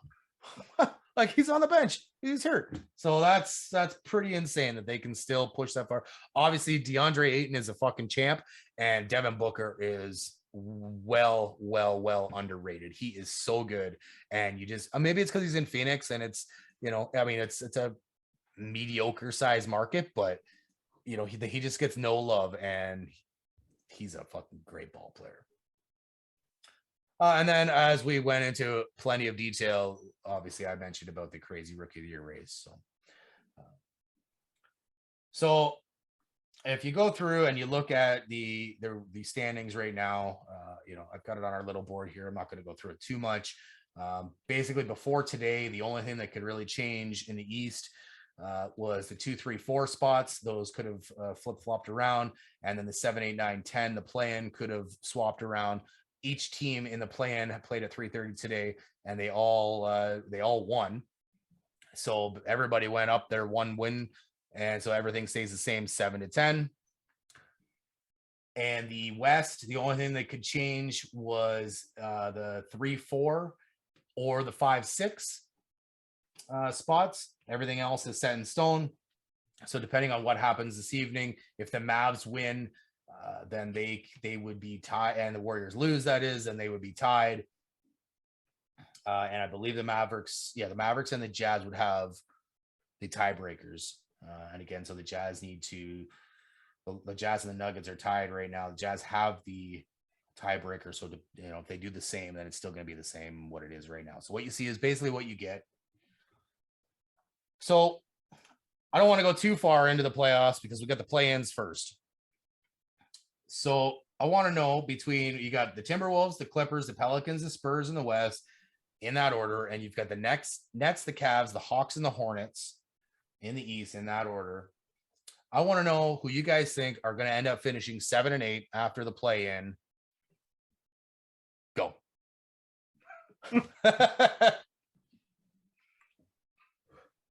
I'll go.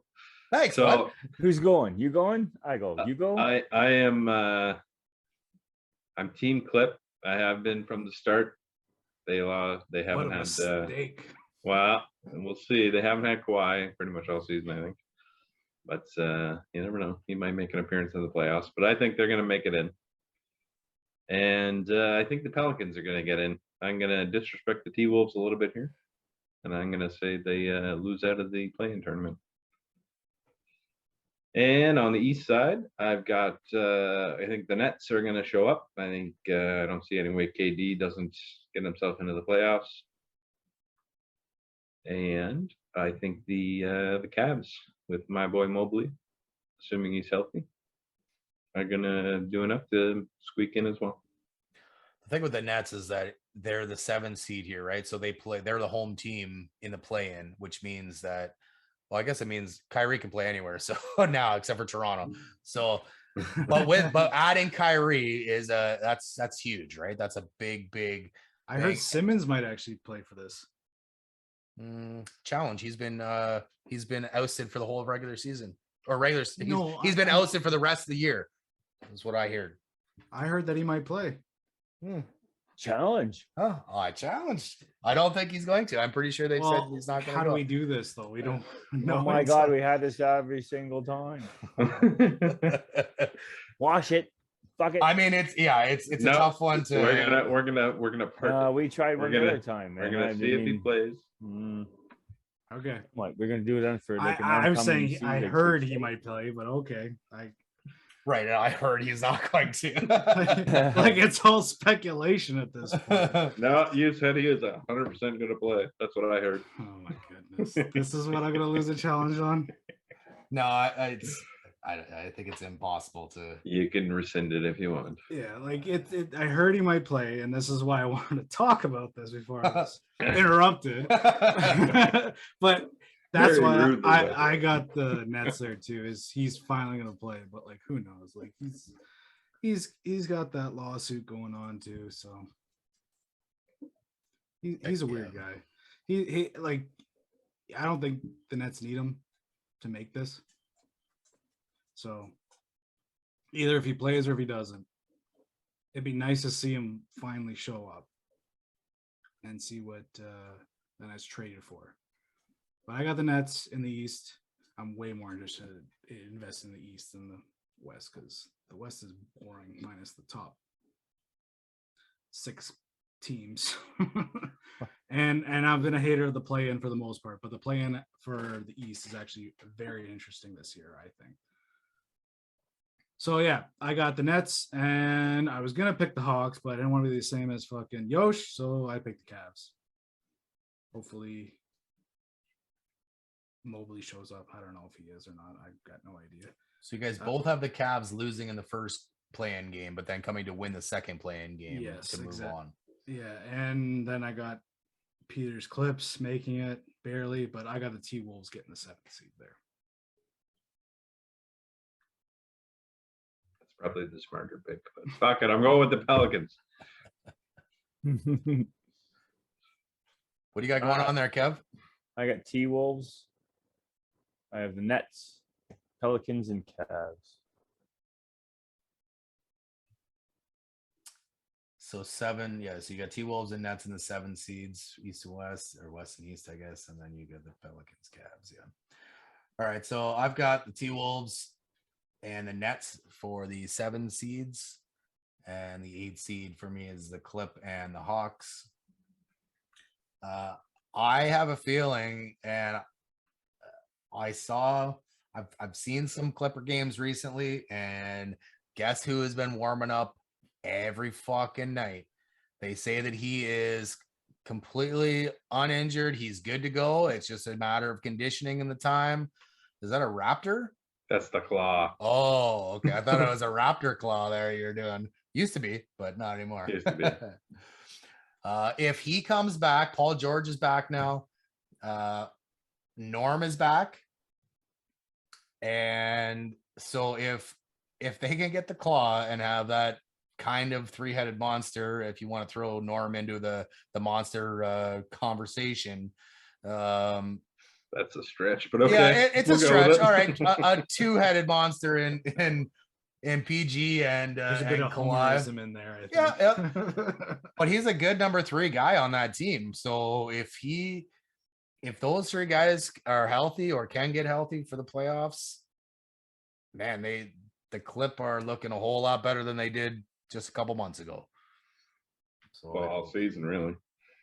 yeah, for sure. Well, yeah, because they just got Norm a couple months ago at the deadline, and Kawhi has not played. I don't think he's played a stitch of time this year. Yeah, I think you're right. Yeah. So. All right, so that's the plan. Now we 100% know who the 20 teams are. It's just a matter of where some guys are going to finish the teams. Have any of your preseason picks changed? So just to recap, Kev, you had the Heat, which nobody thought was a great pick. I thought it was a half decent pick, but I think the other 2 guys, I think we're laughing at you, and they're the number 1 seed in the fucking East with the Heat. I liked them, but I did not think they'd finish where they are. No, I'm sticking with them. I also did not. So, good job, Kev. Hey. So I got had one right. Going along with my Steph Curry for MVP early, I chose the Warriors. Jess, early you had the Bucks, and Pete, early you had the Clip. So, Kev, you've said that you're sticking with the Heat, and that's not a bad choice at this point, being the number 1 team. Although, well, they might get by and not have to face the Nets, but that would be a crazy fucking series if the Nets were to lose the first game in the play-in and then win the second one. They would be the 8th seed. That would be wild, seeing the Nets and the Heat in the first round, but I just don't think that's going to happen. So Kev still got the Heat. I don't want to take the Warriors still because I just don't think that they're going to do it. What? You're reneging What? on Come your. on, But no, stick I'm to gonna your stick guns. with it. I Alright. don't think they're gonna do it, but I'm gonna stick with it. Jesse, you had the Bucks. Do you think they're still gonna take For it, show. For show. even though they're gonna be MVP list? I'll take that for a fucking Larry O'Brien trophy. Well, and there's a good chance that Giannis will be the MVP, the Finals MVP if they were to win. The So, runner-up. We Oh, yeah. already discussed this. and Pete, you got had the clip. Are you still on the clip train? So before we get to that, I just want to go back to the Warriors for a second. Oh, he's got to Because before if he fucking you repeats. guys remember, back in the season finale of season 1, I had a hot take, sizzling hot, that when Klay Thompson joined the Warriors, they would have a worse record than what they had leading up to him joining the team. Mhm. And most of you laughed at me. You told me I was dumb. There's no chance in hell Mhm. because Clay's a superstar, which I don't disagree with. Still think the same thing. You're dumb. But I said, because sports, I bet that they The have- reasoning, because sports. That's exactly my reasoning. You can go back and listen to it. That they would have a significantly worse record. And that is exactly what happened. They are 16-15 with Clay in the lineup. And, well, with him outside the lineup, obviously their record is 52-29. So they are significantly better than a 500 team with him out of the lineup, whatever that math works out to. So I just want to throw that out there. That's Wait a second. You're wrong. Rebuttal. Their win percentage is better with him out. exactly. Oh, okay, yeah. My bad. My bad. 8.5 beers. 8.5% beers. Yeah. That was the whole thing. Yeah. My bad. So they are You're wrong. They're just over 500 With right? him in. with him in. And what's their percentage with him out? They're 52-29 on the season. So 750-ish. Better. Just better. A Just, lot better. A lot better. All right. Anyway, Now, I was right. You were wrong. Just had to throw that out there. in the last couple weeks, Steph has been out. So that is definitely going to hurt their chances of winning, right? And that is why, for the reason that they were going to do worse with Sports. playing Hey. the lineup, I said the reason is because sports. or you could also say the best ability is availability. Oh, fuck. Yeah. Jesse Definitely percentages are hitting hard. Piggyback off of Peter there, but I agree 100% on you, Peter. There, you're right. Yeah. All right, Okay, so the now, Clippers on are to not. the Clippers. I am completely with everything that you said earlier about the Clippers. With the clock coming back, I think they're finding their stride right at the perfect time. They obviously are going to have a really tough road. What are they? They're the 8th seed right now. Yeah. Hopefully, the clock comes back, and if he does, they might have a serious chance here. But I'm gonna stick to my guns. I'm gonna stick with them. I'm gonna say the claw's back, and they're gonna do great. Wow. Just like the Leafs, right? Out in the first round. It very well could be. For my money, I would take the Suns right now because they're the dominant team in the league. But for the fun of it, I'm gonna stick with the Clips. Right and day. Nobody's changing. Gotta keep with our original. Oh, there you go. So now you guys know that I placed $5 bets on each of these 4 teams plus the Raptors to win the championship. Of course, if you didn't know, there has been a new law passed and whatnot that we can now bet on single games here in Ontario, which really fucked Jesse and I. Jesse more Yeah. so than me. Yeah. Because that meant that the app that we use, or any app that you would use, if you had any open bets, they had to be closed before this new thing could come into effect for the Ontario government. So any futures that we had were canceled and were paid back at either the cash out rate whatever, or the initial bet, whatever was higher. Now, it really fucked Jesse because he had picked Kansas to win the March Madness, and Which they what? they did win, Uh, but he had to take the cash out, which was I'm sure a decent, more than he bet for sure, but he lost out on that because he could have won more money. Now, yes, he could have bet the next day on it, but the odds wouldn't have been nearly as good because they I were wouldn't have already made my in the money final. on it. No, they were already in the final. So Jesse got screwed there. I lost all of these bets. Now, that being said, the Clippers had 0 cash out, so I got my $5 back. I was happy about that. The rest of it, I believe the Raptors was the same way. I got the $5 back for that. The rest, the Bucks, the Warriors, and the Heat were all more in cash out. So but we got that. You get the higher amount. But either way, this whole thing kind of screwed us. Really screwed Jesse because the day that they said you had to switch it up and had to be cashed out was the day it opened up for this the new betting was on final March Madness night. it was it was the Sunday that in Ontario it had changed at 11:59. Yeah. And the fucking March Madness was the Monday. So Jesse really got screwed on that one. But he would have got his cash out money. So he didn't lose any money. He just lost the opportunity to win more money based on and he would have won it. I would have wrote it too. So, but so I rebet on all of the teams. That, albeit I knew that there's some teams that aren't gonna fucking win. So I just went, instead of going $5 each. Did you really bet on the clip? Yeah, I had to. I wasn't going to. I wasn't going to, but I did anyway. So what I did is, instead of going for $5 for each one, I think I still went $5 for the Raps because it's the Raps, but I just went $250 each. So like the money, it wasn't a big deal on the money. I just wanted to see what who won, and if you would have bet on those guys at the beginning of the season, what you would have come up with. So obviously the odds were completely different from when I initially made the bets. But so we shall see if I win $1 or $2, or I think the most I can win is like $8. So and that's the Raptors. So, but anyway, guys, I think that's about it for the NBA. Kev, you're probably fucking sleeping over there, or done talking about the NBA. Eh? You're about ready to get into the golf. Oh my god, are we still talking about the rookie? Scotty Barnes, buddy, Scotty Barnes. Well, it wasn't Scotty Barnes, but it was another Scotty. Why don't you tell us about the Masters?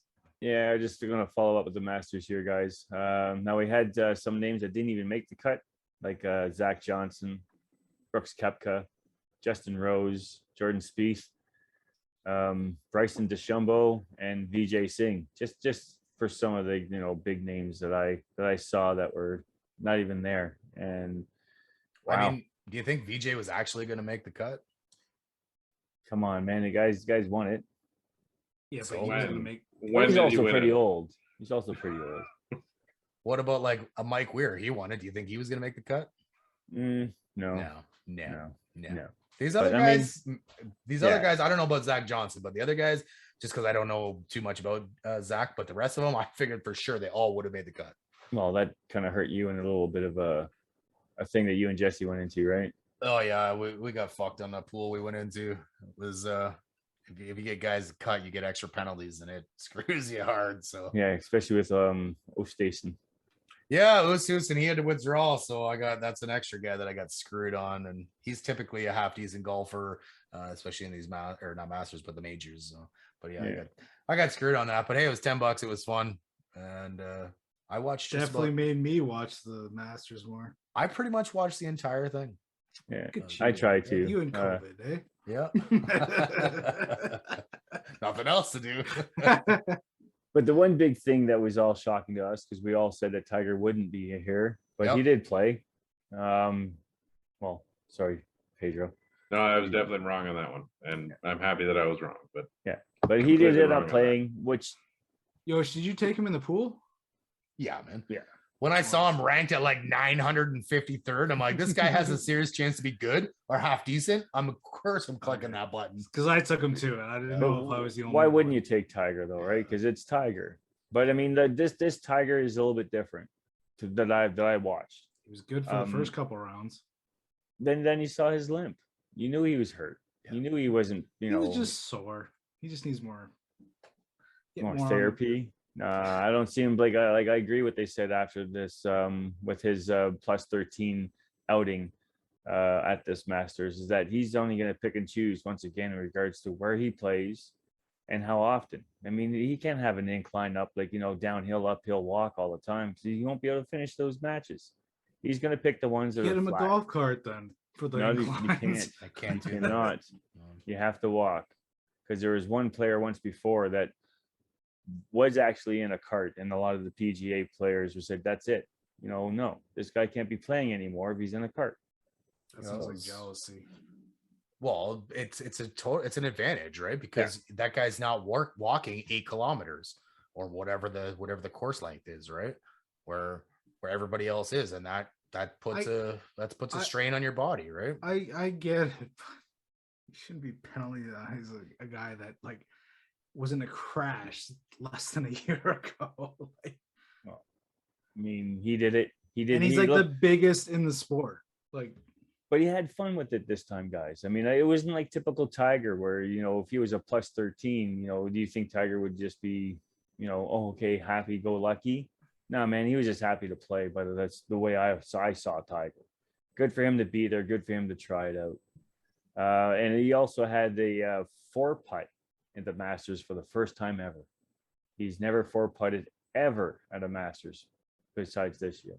He's had 3 putts, I think, on that same day that he did the 4-putt. But wow, unbelievable. Kind of sounds like Pete, except the opposite. He's never not had a 4-putt. I'm happy. I'm happy when I 4-putt. Got it in 4.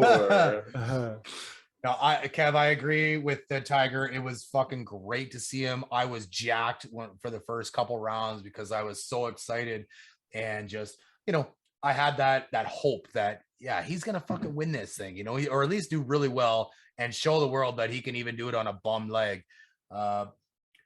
He couldn't, he did what he could. He had some really, really nice shots, but he had some really, really shitty shots. But it was, it doesn't matter where he finished. It really doesn't. No. He was back. Yeah. And the crowds that were around him, even though, wow. I mean, yeah. Like you said, Kev, I think he picks and chooses. He probably doesn't play next week, whatever tournament it is next week, just because you could tell, even after the first round, you could tell he was winded. He was pooched. He's tired, but you haven't done it in a year. Sure. You've walked around like he did the tournament with his kid there. And so, he's still walking that course. And he did rounds this week prior to the Masters opening in Augusta. So he's definitely walking that time, but you could definitely tell that he was tired. By the time he gets to the 13th hole, he was pretty much done from a fatigue standpoint. But that's going to change. That he'll get better from that. He's going to get back into more conditioned, if you will. I say he just picks the courses that are mostly flat. That there's not going to be like an incline or decrease like uphill, downhill. Like I said, maybe he's just going to pick the ones that are basically flat. Do you think he ever wins another tournament? Like tournament period? Oh yeah, for sure. I say he does. I mean, it's Tiger. I mean, like one of the big ones? No, just in general, just a tournament. No, anyone. Ooh, okay. But he'll only play the Opens. He'll only do the big ones. I'm not sure he's just going to be going anywhere because. Well, I thought the Opens you have to have a ranking for those. You're still ranked, man. Okay, but like a good ranking. Doesn't matter. You're still ranked. All right. Like the Masters, you definitely if he hadn't won a Masters previous, he wouldn't have been there. He wouldn't have got the invite. And that's what I'm curious about is. But the rest of them aren't like that. Like the rest, even the players, the British Open, which is just called the Open, the US, it's not the same. It's they're called Open for a reason, aren't they? I mean, I guess. Isn't that good? I guess, yeah. Anyway, I just thought, just staying on the Tiger thing here, and before we move off of it, I thought it was phenomenal that he's back. Like you said, Kev, the crowds just, and like I had messaged you guys in our group chat. I'm like, I want to go see Tiger. Like I got to see him before he retires, and it could be this year. Who knows? Like it could be fucking 6 years from now. We don't know. I mean, you can play golf into your 80s, man. Like you really can, right? So maybe not at a high level, but I mean, I don't care to see him win a championship. I just want to see the man play. I want to holler at him and cheer, and to be able to say Jack that was pretty old when he won his last Masters, so he's very doable. I mean, it's possible. It's definitely possible, but hopefully his conditioning can get better, and obviously it will. I mean, he's just come off of this injury, so but just what a bonus for everybody, including the players, to have Tiger there. And you could see, so John Rahm played with Tiger today. So if that tells you anything, my pick last week of John Rahm was not a good one because he was playing with Tiger at plus 13. So, but you could tell, like, so John Rahm, he has said in the past that Tiger was his idol, as Tiger was a lot of guys' idols. But you could see, like, every single time they walked from the tee block up the fairway, John Rahm would not let Tiger walk behind him. He would not let him walk in front of him. They walked side by side, and they had a conversation the entire time.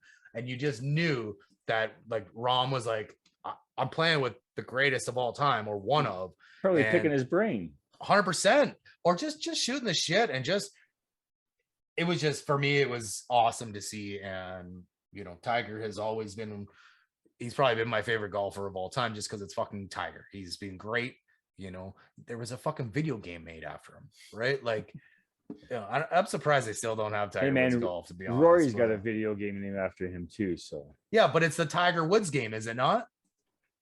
No challenge. It's not? Rory McIlroy has his own video game out there besides Tiger. Okay, I was asking a question. Oh, sorry. But is it not the same EA Sports PGA Tour that was Tiger Woods? It was Tiger, and then did it not change because Tiger's not the top guy? No, it was just, McIlroy just has his own little. So it's not EA Sports, is what you're saying? Yeah. Okay, I'll say it's EA Sports. So there you go. There's your challenge. There you go. It's not an EA Sports for Rory McIlroy's challenge. Okay, golf. There you go. Okay. So there, you get your fucking challenge. Anyway, I just wanted to touch on how much Tiger in this tournament meant just Sports. to me. Yeah. For McIlroy? Yeah, it's PGA Tour. It's the same game. So it's the same game. They just changed the faces. Roy McIlroy's in EA? EA Sports. Boom. Bang. Boom. Anyway, Kev, carry on, because I fucking I So strangled your topic. Even with last year's winner, Hideki Matsuyama, he finished with a +2. So he didn't, do as well as everyone I thought, had a good chance of kind of possibly repeating, but did not. Now, I had Roy McIlroy to win it. He ended up placing second. Yoshi had John Rahm, and Sneezy, you had Justin Thomas, which, neither one of them did so well. I think Roy was the better JT, pick out of all of them. Wrong. That's all that matters. Yeah, like Rory was not good until today. Yeah. Like, he was the best golfer today. He shot a -8, I believe, today. And that he was lights fucking out. Did you guys see his last the 18th shot? So him and Morikawa both in the bunker, and Rory goes first.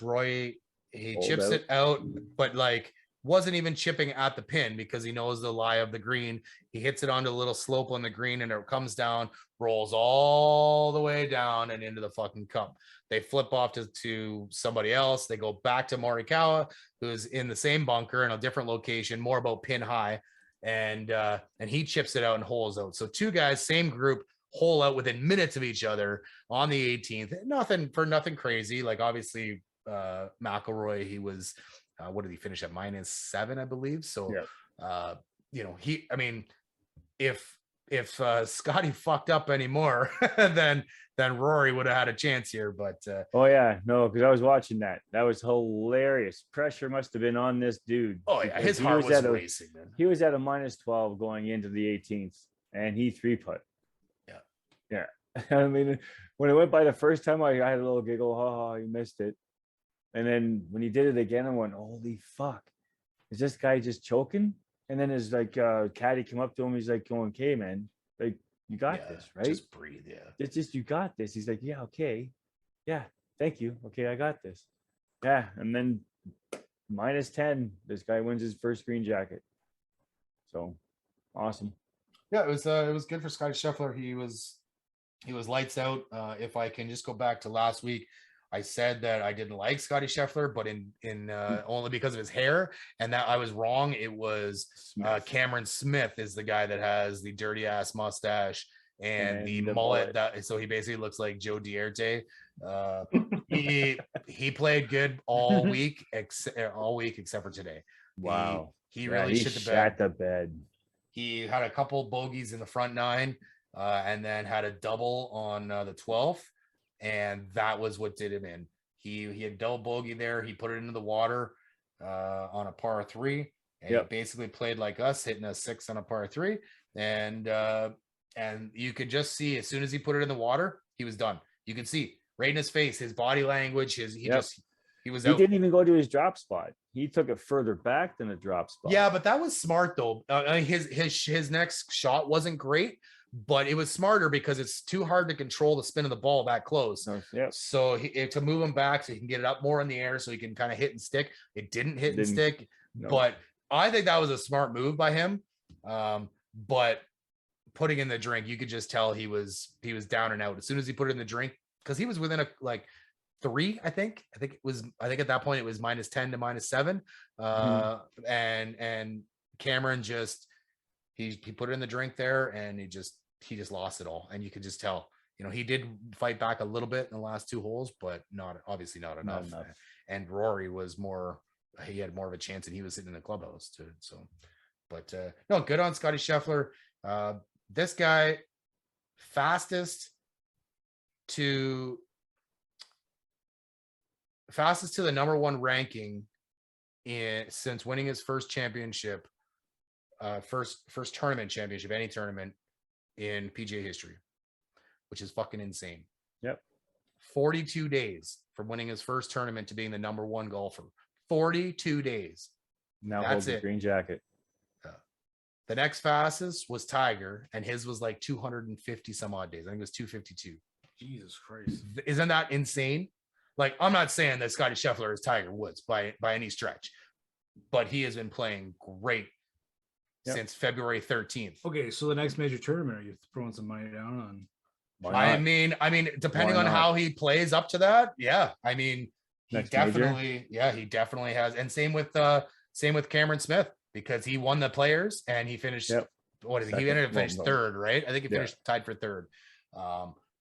And these are guys that you just wouldn't think of, and that's why I was like, oh, I'm all about John Rahm, because he was, he was the favorite, but he didn't do much. So he shit the bed. He did shit the bed, So it was pretty crazy there. So 42 days.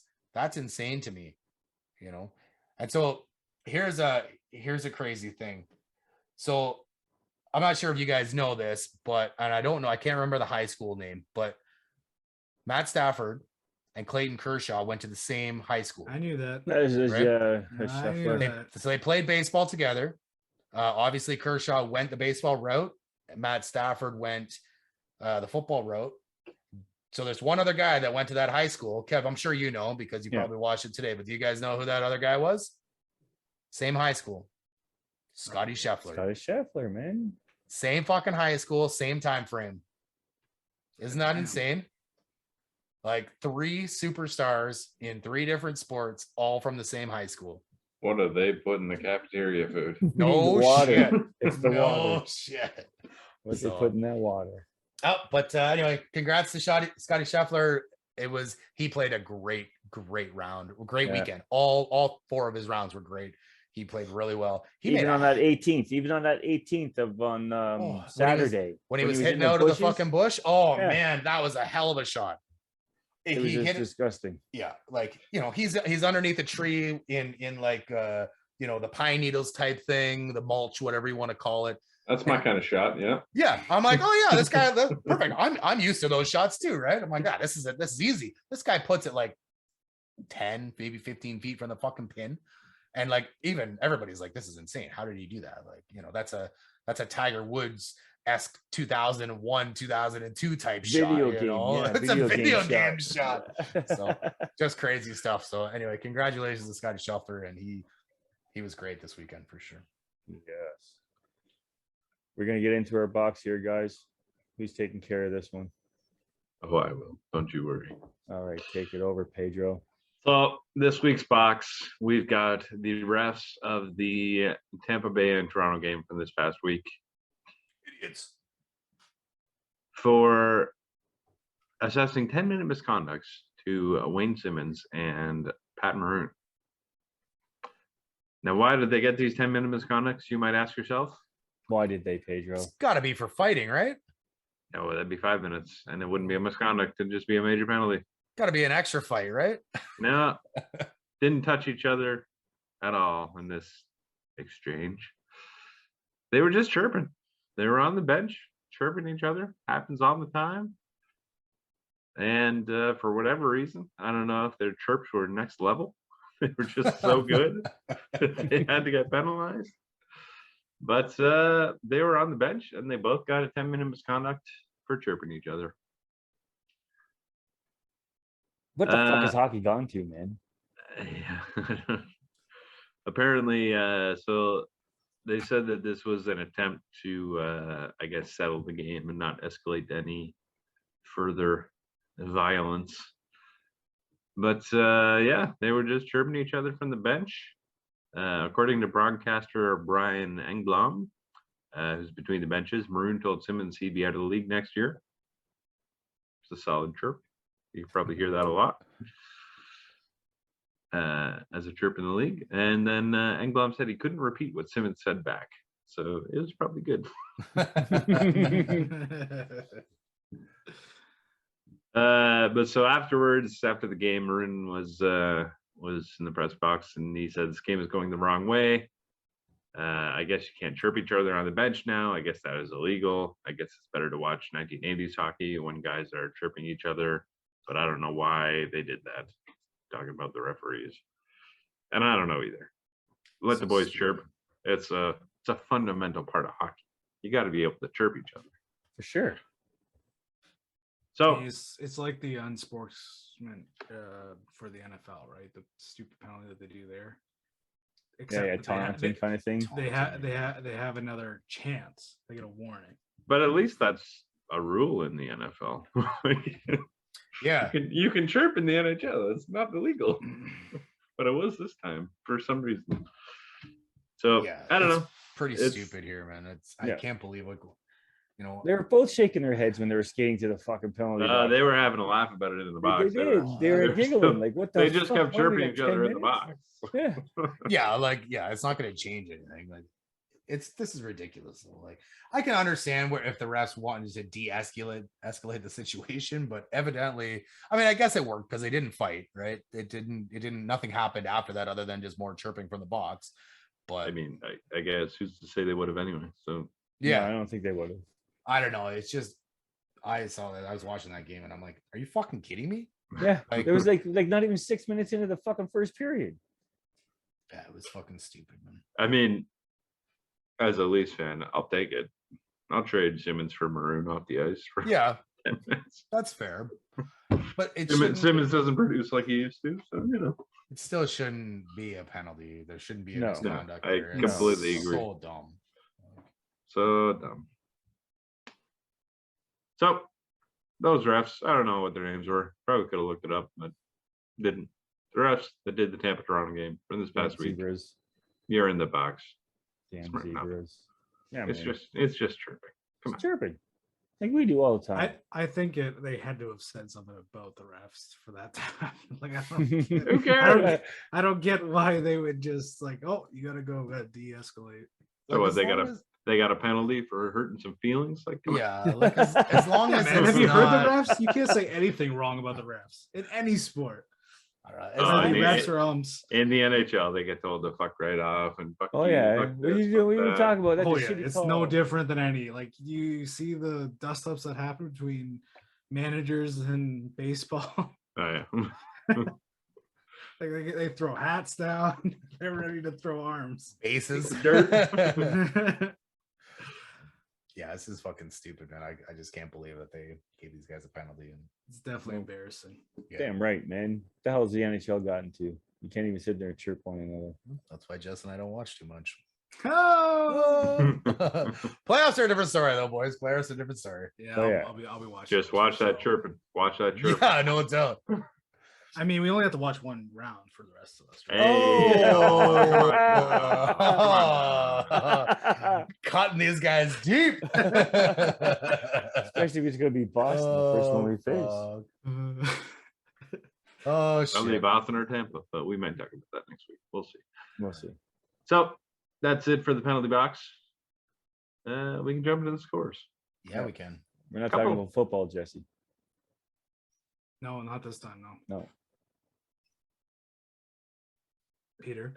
Okay. So 3 challenges today. Yeah, boys, we did good.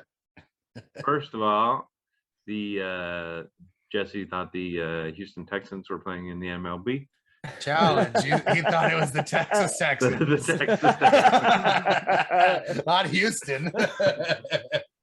I just think I slurred my words there when I was trying to say Texas. I- Oh, Texans. yeah. It was early, but the 10.0 beers hadn't fucking come into effect yet. Hey, man, it happens when you don't have dinner and you start hitting the 10 They're just full of excuses there. Okay, so that's a +1 for Josh, -1 for Jesse. And then I couldn't do math in my head. I thought 213 I million could. divided by 7. You probably could. So I thought that's 213 over 7 is less than 30. It's not. It's It's more. So Jesse was right on that, and I was wrong. And then we had the PGA Tour video game that used to be Tiger Woods and is now Rory McIlroy, but is in fact the exact same game. The EA Sports. Yeah, That's what It's in the game. it's in the game. So Josh, big day for Josh. Yeah. Picked up another one there, one off of Kevin.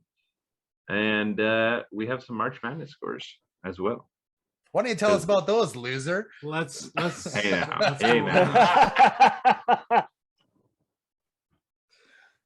So He's so disappointed. Where should we start, Peter? Where do you want to feel your shame? we'll start from the bottom. Might as well take my lumps early. Even though I had, I think, the exact same number of picks I had last year to get Yep. second place. Yep. This year it was good for last. So I no took a improvement. -1. So no improvement. Yeah. I Everybody else didn't think I improved but needed you. to. I was comfortable with just a +1. I don't need to win. I just need to be positive. That's where I thought I was. You're but- sure as fuck not positive anymore, bro. Yep. Nope. Didn't go well. Down in the gutter.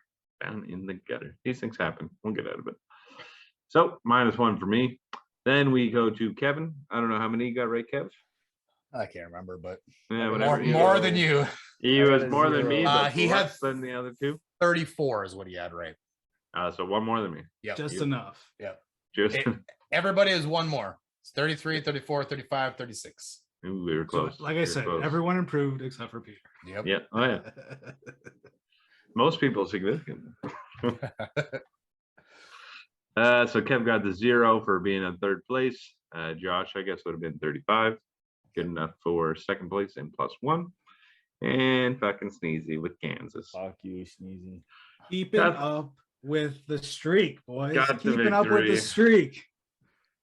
Got MLB, got NFL, got March Madness, which I won't get an extra point for, which is bullshit. Gotta lay out the ground rules first, bro. Yeah, bro. buddy. Hey man, there's worse odds here, and I don't get a point for it. You could have. All you had to do was lay out the ground rules. Sneezy, you hear that? That's the world's smallest violin, it looks like. I mean, Hard to like, see for me. I'm dominating, so it doesn't even matter. I'm just fucking.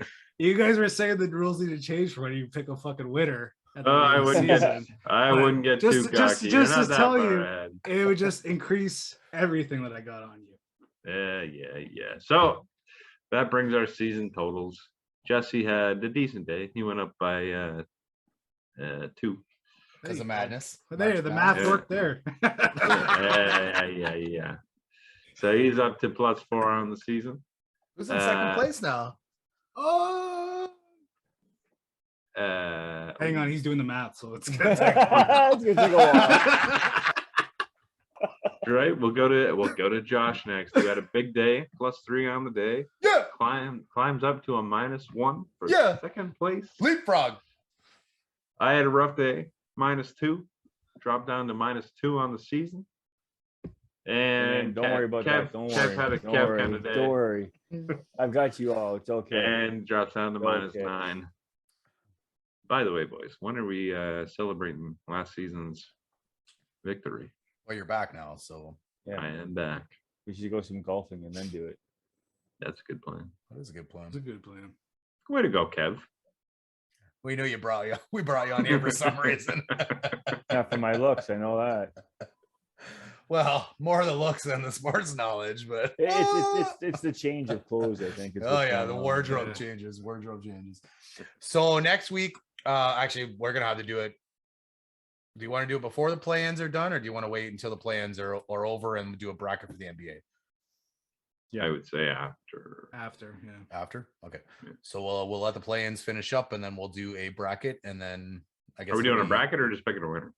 No, let's do a bracket. Let's do a bracket. We didn't do a winner last year. It was the same thing with the NHL. We should have done one, which we Yeah. fucked up. Yeah, it'll be another week before we do the NHL one, but we'll do this. We'll do a bracket for A the couple NHL weeks. as well. NHL doesn't start till Yeah, because there's still 10 games or Still so. So yeah, 10 2 weeks. 10 Yeah. days doesn't left. start till May. But yeah, so we'll definitely do that. So that'll be some extra chances. That's your next chance to keep the streak going, bud. Picking your Yeah, NBA winner. let's now, go, Jesse. Now the real question is, even though you called, we all kept with our originals, your original votes here, the Bucks, the Clip, the Warriors, and the Heat. Are we actually going to pick those guys in the bracket? Hmm. 100% for me. I'm not. 100% for me. Live and die. Well, it'll be interesting. I mean, don't like, have it my- increases your odds to fucking winning the bracket. Diversify. diversify your portfolio. Exactly. All right, guys. Jess, I know you're fucking drunk, so I'm gonna start with you. How was your drink? Why would we start there? Because We he's never the- start there. He's the champ, man. He's drunk, and I want to start with him. I thought He's that was- earned champ. that right, Kev. I won. He's earned that Whatever. right. I Okay. won the bracket challenge. Whatever. No point See? for winning. He the talks too NCAA. much, but he's earned that Yeah, right. this is true. Whatever. And it's got a skull on it, bud. Oh Your shit! favorite beer, kind of. So yeah, the Coco Dojo Coco Imperial Dojo. Stout, very good. Prince Eddie's, which is Prince Edward. Are you sure it was really good? Because your first reaction was Hey man, it's good overtime. Flavors. get over time. Yeah, you're like, oh, look at all those flavors. Tons of flavors, just like when we in Costa Rica, we got juice, and they asked us what was in it, Fruits. and we said he said fruits. Bro, Oh, it's a fruit juice. For What's in it? context, we were on an excursion. We went to a lunch thing. Buddy pours us some fruit juice. He's like, "Oh, here's some fruit juice," and we're like, "Well, what kind of fruits?" He's like, "Yes, Fruits. fruits." Oh fuck, that's So, good times. Yeah, it was stellar. They're out in Picton.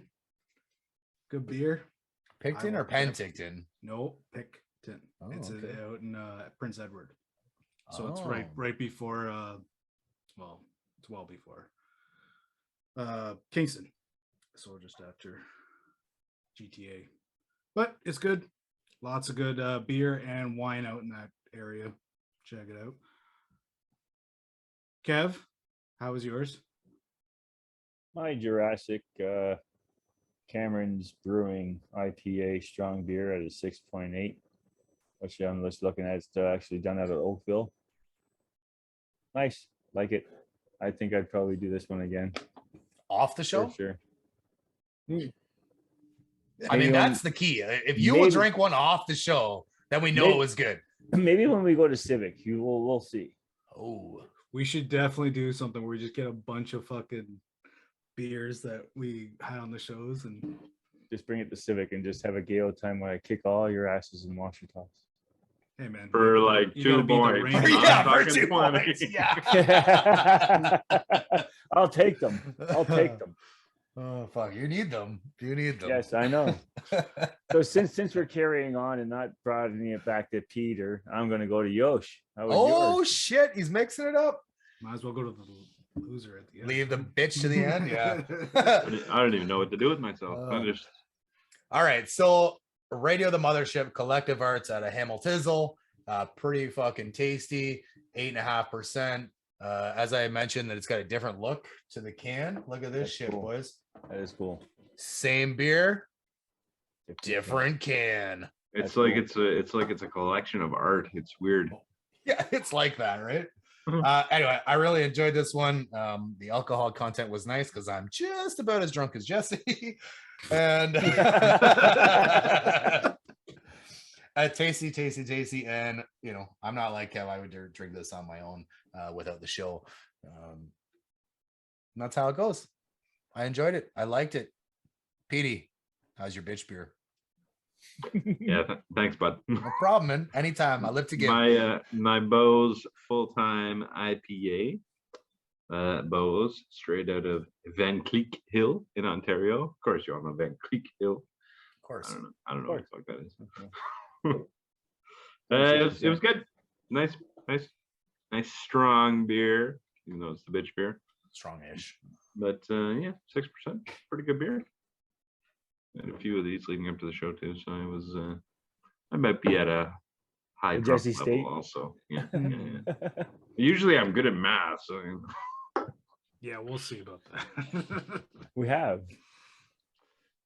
but it was good. So I think it was a pretty good show, guys. What do you think? I think so, dude. Long.